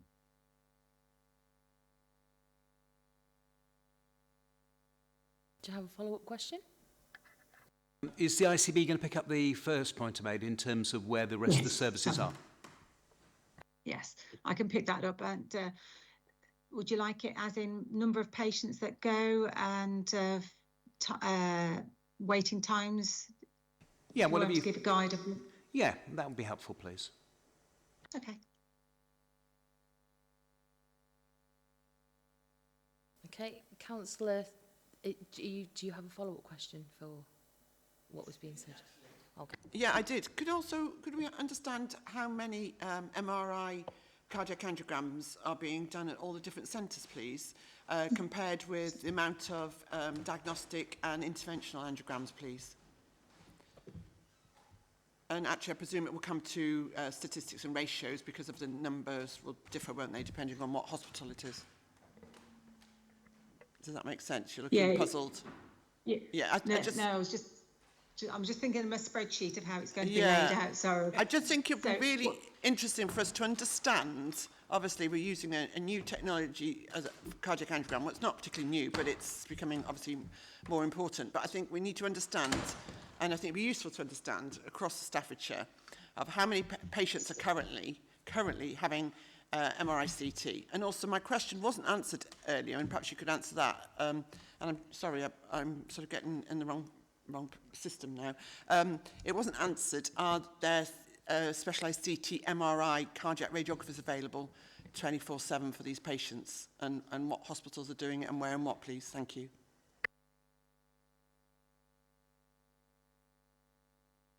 Mark, are you best placed?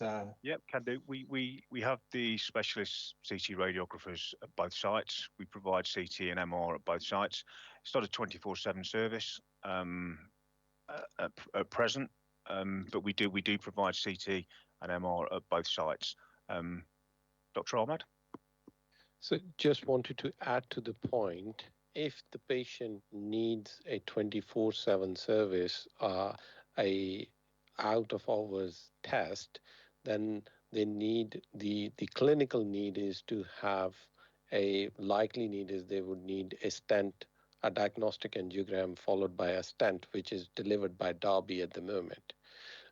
With regards to CT and MRI scan, the clinical need does not come in the out of hours situation. And same in current model, the cath lab at Burton, which provide diagnostic angiography, they don't provide diagnostic angiography out of hours. If someone needs an angiogram at Burton out of hours, they still done at this moment at Derby. So we are just trying to move from diagnostic angiogram where it is a less risky patients, where we are subjecting them to an invasive test, moving them to a non-invasive, more safer test.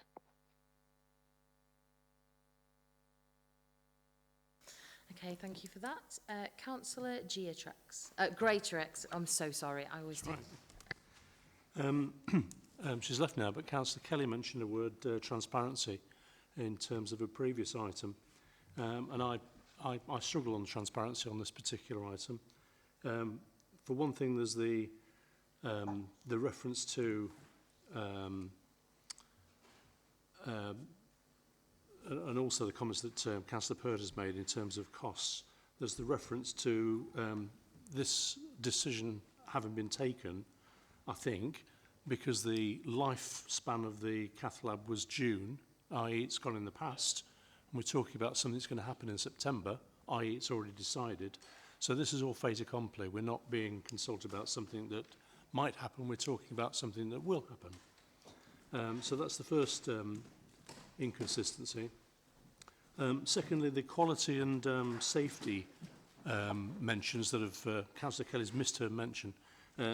Quality and safety for staff's cardiology patients is referred to.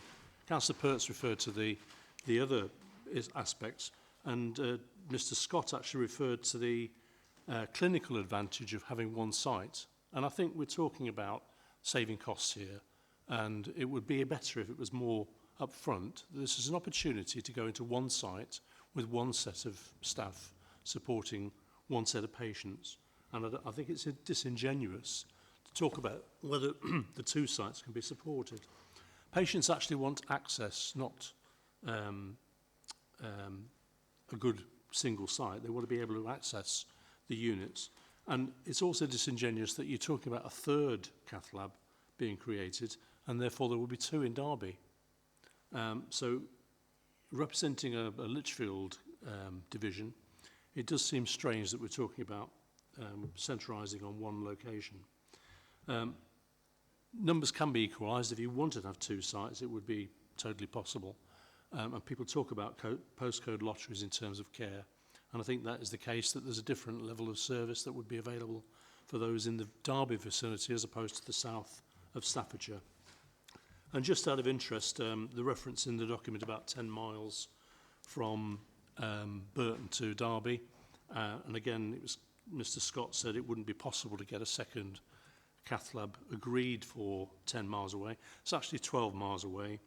And for those living in Lichfield and Tamworth, it's 25 miles to Derby. And I'm sure people on the call will have heard of the golden hour and the fact that within the first hour, it's critical to get people with heart problems to the hospital bed. And I think it's a struggle to get from a house to a hospital bed in Derby, having started in Lichfield or Tamworth, within the hour. So, if I may pick those up. So I think there is a small cost saving involved in this.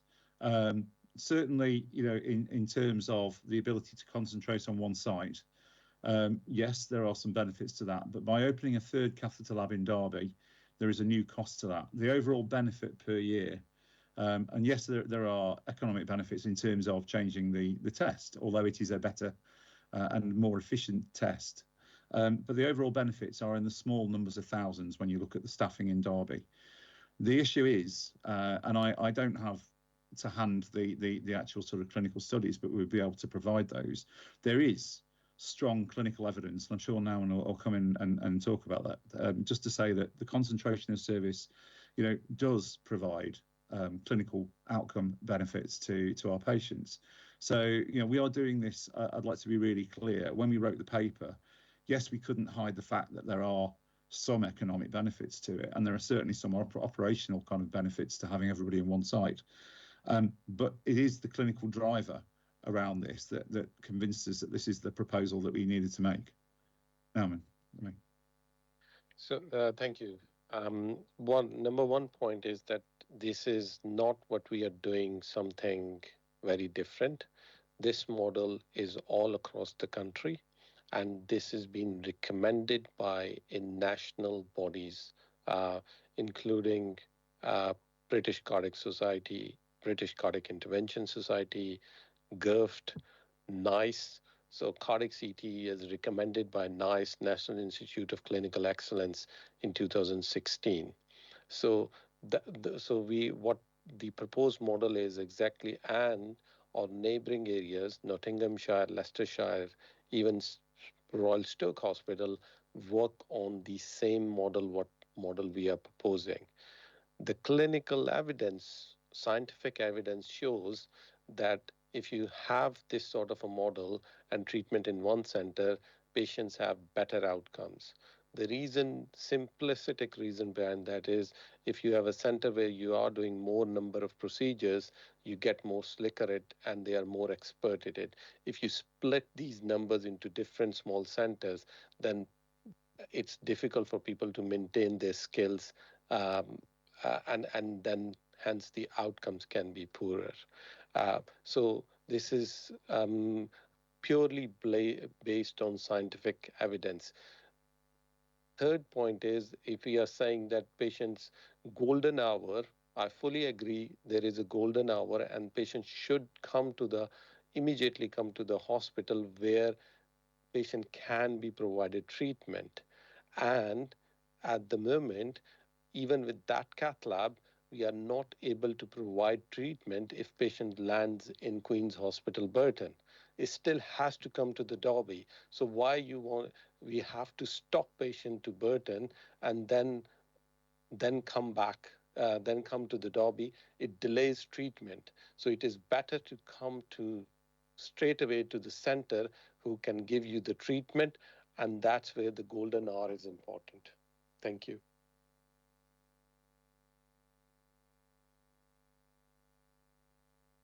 Thank you for that. Just before I take your question, Councillor Bentley, I think you had a question. Mine's mostly been answered, but you've had some good questions today. But what I'm reading into this is we're dealing with a lot of people who are already having an heart attack and they're going to the wrong hospital, so we wanted to go to the other hospital. Should we be concentrating with the ICB that we've just been talking to earlier on prevention, where we do scans a little bit more regular? Is that something that would help you guys, so people are diagnosed before they get to the stage where they've got problems? So a routine scans, is that something you can see happening in the future? Because the scanning machine's probably getting cheaper. Could we get them more local? So it's more of a routine.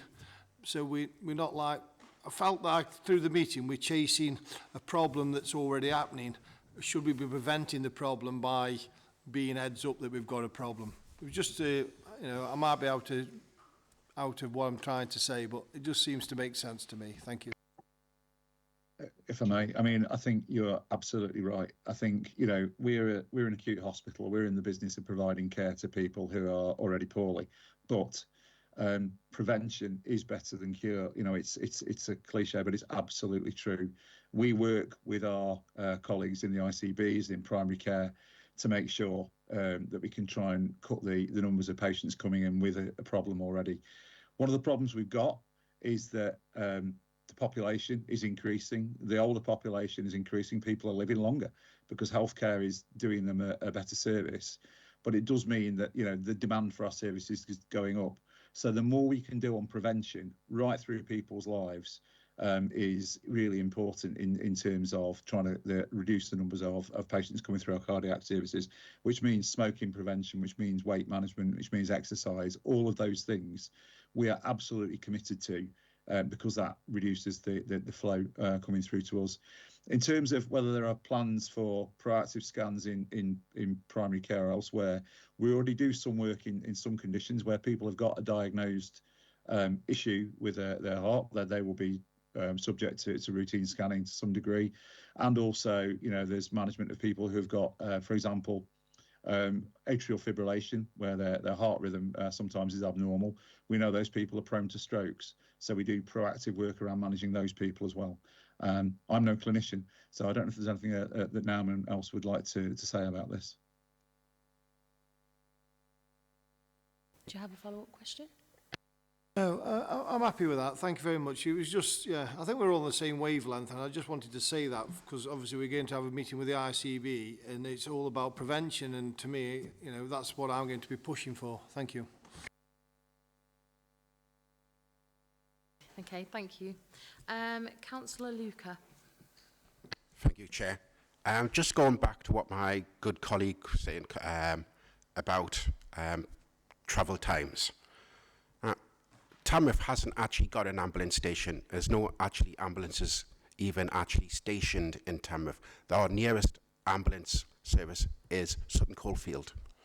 So basically what you are saying is before they would offload.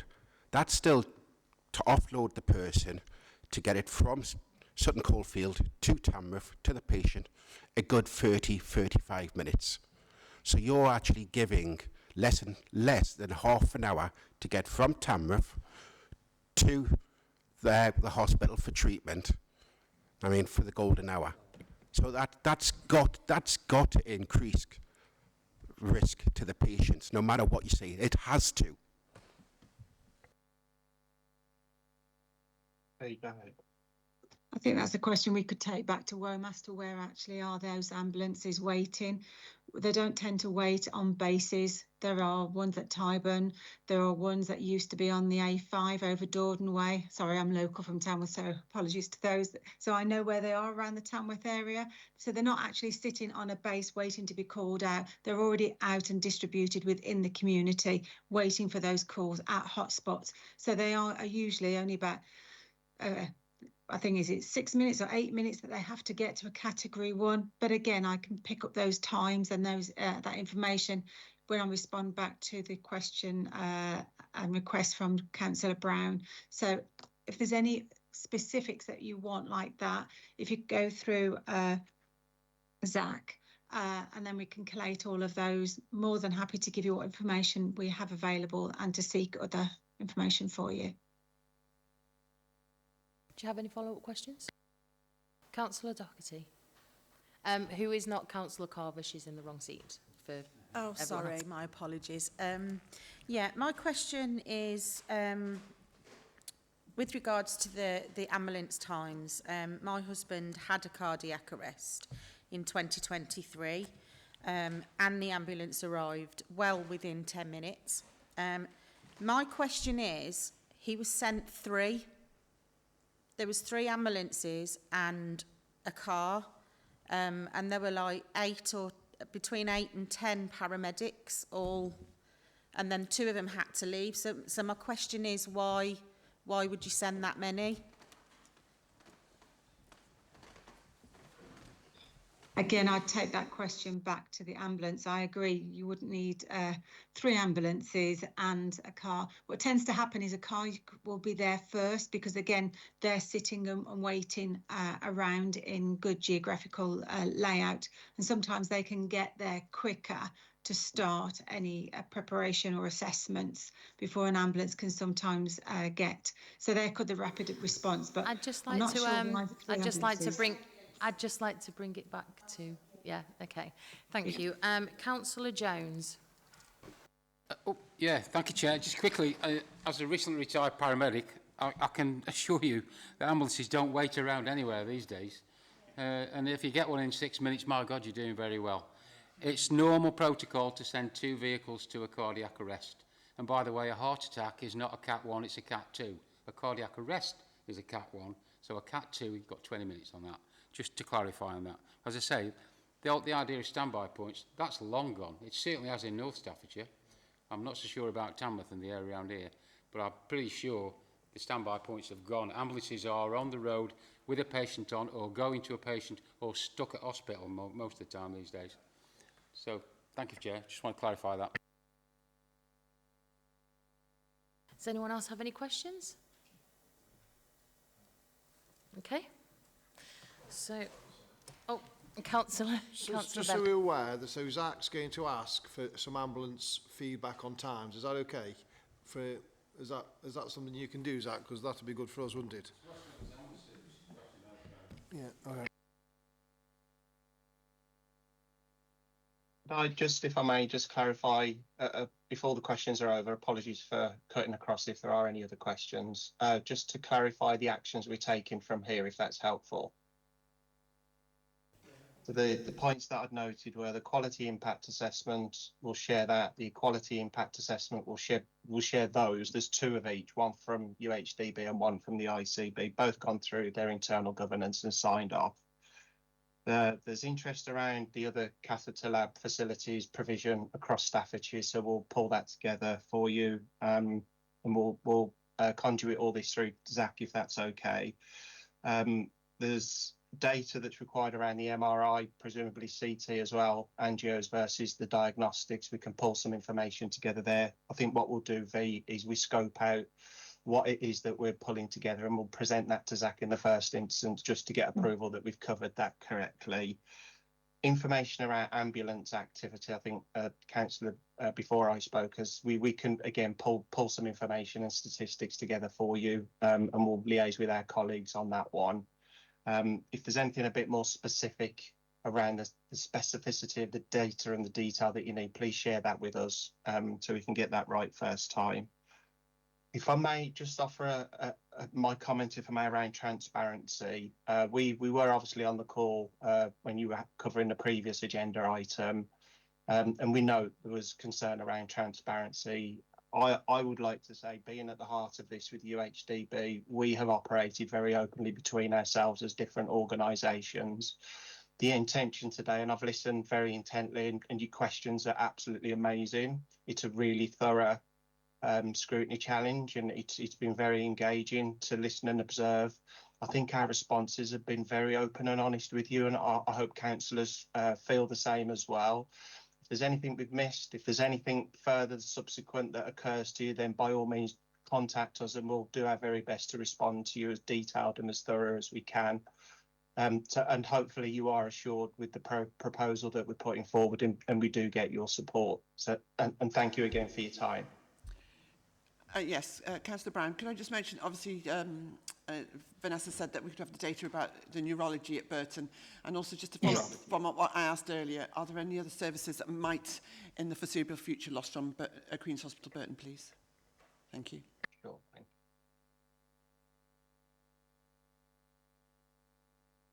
you. Councillor Samuels?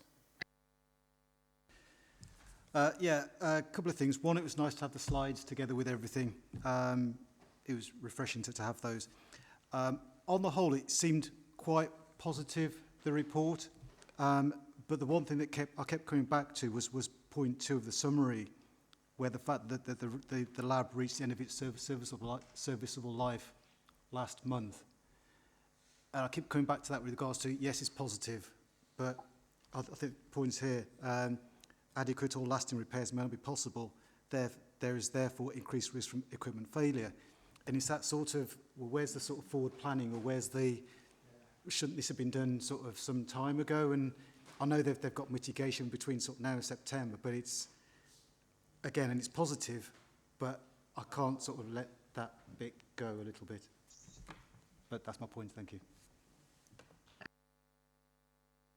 Yeah, is there anything that you need us to, I mean, we take that on board and we note that, if that's okay, but if there's anything further, James, you know, was overseeing this, so is there anything further that we need to offer back to you in that regard?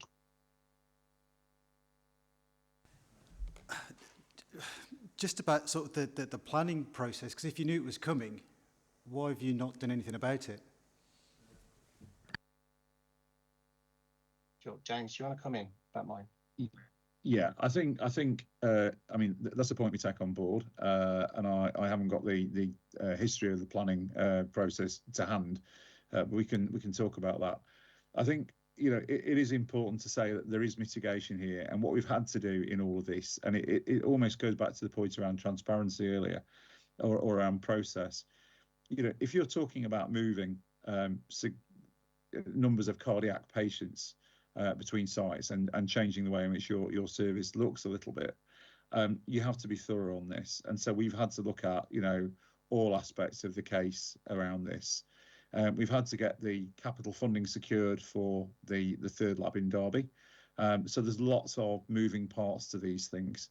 But so it's complex, and obviously scrutiny and making sure we're able to give you a good view of our plans is a really important part of that. So it's a complex sort of range of things. Happy to sort of share when we started looking at this. I'd have to go back and refer to that. But I do take your point that, yeah, there is something about being prompt in this. But also, as you noted, there is mitigation in place. It's around the ability to service the equipment at the moment. And so, you know, we would have to bring that mitigation into place if the equipment didn't carry on working forwards. But we have got plans in place to manage this sort of couple of months period of transition.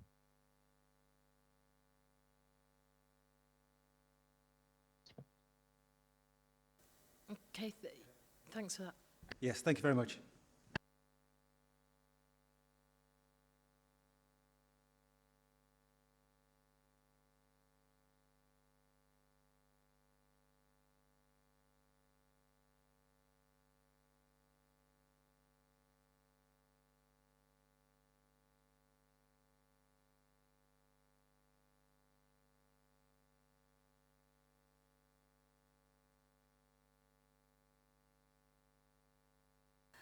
Thank you for everything today, and thank you for your transparency. I think we will be moving on to the next item, if that's okay with everyone. Thank you very much. Point of order, Chair. Point of order, Chair. There's a recommendation here, and it says we support this proposal. Do we not need to take a vote? Because it sounds to me like we don't support it, most of us. Yes, sorry. Apologies. Yes, we will take a vote on the recommendation to support this proposal. I mean, it's always a failure if a scrutiny committee has to take a vote, in my view. If there's a consensus, that's great. We've asked the questions. I will take a consensus on... I've got to watch that, Zach. He's ahead of me somewhere. I think, if I may, Chair, I don't think it's a black and white. I don't support it, but I can't vote against it. It's got to happen. But I think, if you want to go on consensus, that's fine, but it needs to be recorded. Thank you, Chair. Okay. That will be recorded in the minutes. So, would everyone like to... I am sorry, can't get my words out. Would everyone like to approve the recommendation? Is there a consensus on this? If I'm right, Chairman, I've already made the point. This is going to happen. Yes. You know, the equipment that's no longer viable from June is to be replaced in Derby, and that's fact. Okay. Would we not be better just noting the report? Yes. Because I think it puts various members in an insidious position. It's a decision that's already been taken, and that would be a better course of action in my view. Okay, at this time we will note the report and we will move on to the next agenda item. Is that agreed? Yeah, okay, thank you. So this will next go on to the District and Borough Health Scrutiny. I would like to thank the speakers, sorry. I just ran in and out. I've had to go to a meeting in the middle of this. I do apologise. So I did have to run to another meeting briefly, so I did miss a little bit. I'm so sorry. Thank you so much for speaking today. Thank you for your transparency, and thank you for answering all the questions in such a thorough and great way.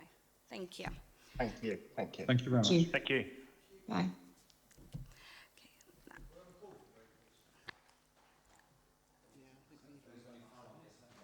Can I ask a point of information? What's happened to the chairman?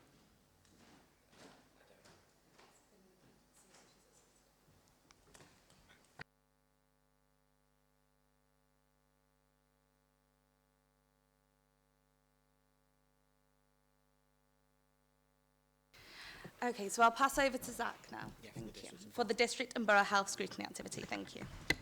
Yeah, thank you, Chair. Yeah, so this is just a quick report from all the district and borough scrutiny activities that have taken across the county. More for information, really, as per our code of joint working. Just in case, it's more for noting if anyone's got any comments or things that they want to say.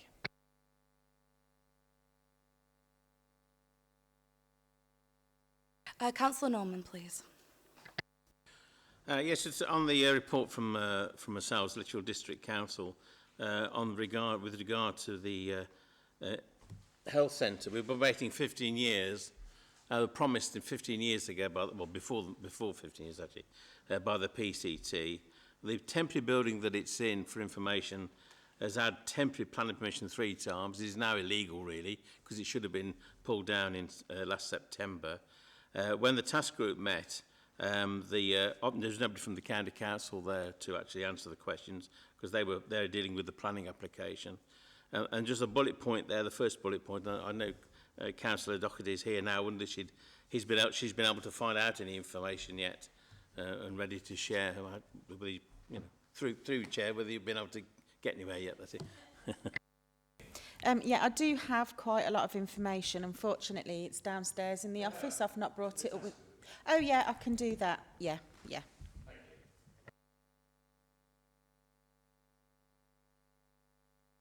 Sorry, Councillor Jones, please. Thank you, Chair. Just on Staffordshire Moorlands, as read, as you've got in front of you, but I just wanted to add on the Moorlands Home Link, as I alluded to earlier, That's been of some concern to Moorlands residents, the Moorlands Homelink service in Cheadle, because I mentioned it during the RCB thing, 70k of funding has been withdrawn and it's causing some real problems. So we've got that in view, as we keep in view the performance of the ambulance service, which is still pretty abysmal in the rural areas. Just to make, I know we've got them coming here on the 20th of October, so I'm looking forward to speaking with them again. Thank you. Thank you, mate. Thank you, Chair.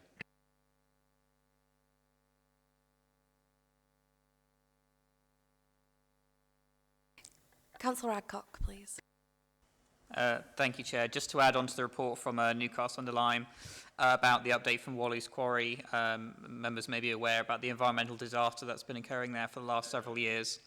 In terms of the landfill site, which has been producing hydrogen sulfide for the last several years, which has recently been under a closure notice. At the last full council meeting, councillors unanimously supported calling on the government to commit to a full inquiry into the failures of regulation of the site and to the potential health impacts on the local residents. And we've also committed to writing to the MP and also discussing with the county council about supporting that also. Thank you. Thank you. Councillor Samuels, please. Yeah, I just wanted to say it was a pleasure to read what we're trying to achieve across the region in a nice little tidy report. So thanks for that, Zach. I look forward to the next one. Cheers. Thank you. Councillor Pert, please. Did you raise your hand earlier? Not on this item, no. No, no problem. Okay, Councillor Wallens, please. Sorry. Thank you, Chair. It's in relation to Samuel Johnson maternity, the birthing unit and so forth. I'd love to see the feedback from residents, because I know there was a survey being put up recently, to hear residents' feedback in relation to the closure and so forth. I was wondering if that would be possible to get the feedback from residents. Thank you. Yes, so my understanding is that will get sent back. So that came to committee last time. That full proposal will then come back to this committee when the ICB present it to us. So it'll go. What I'm saying is it'll get added to the work programme for the committee to consider.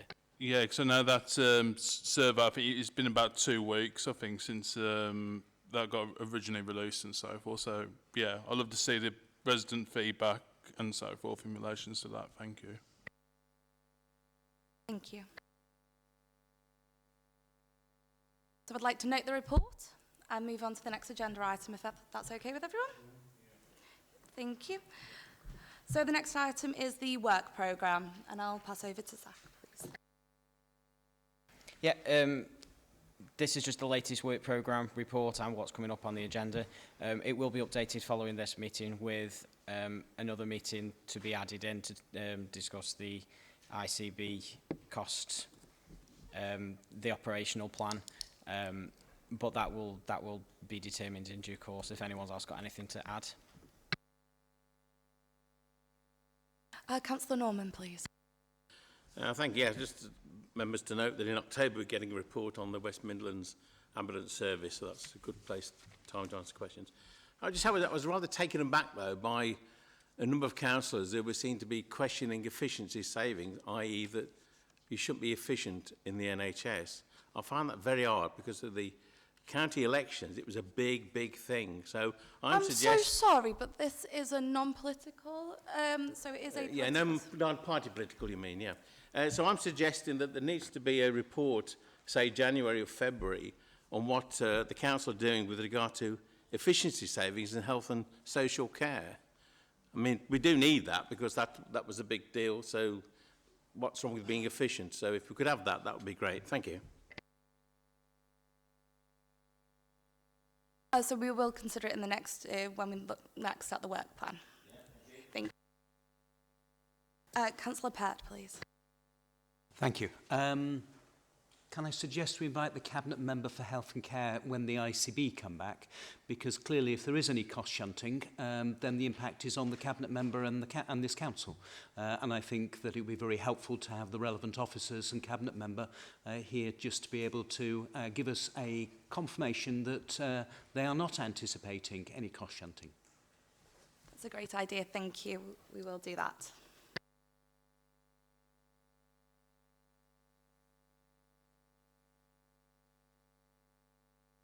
So is everyone agreed with the work programme as it is, and then we will make the adjustments in regards to what Councillor Norman's brought up, and with inviting the Health Cabinet as well?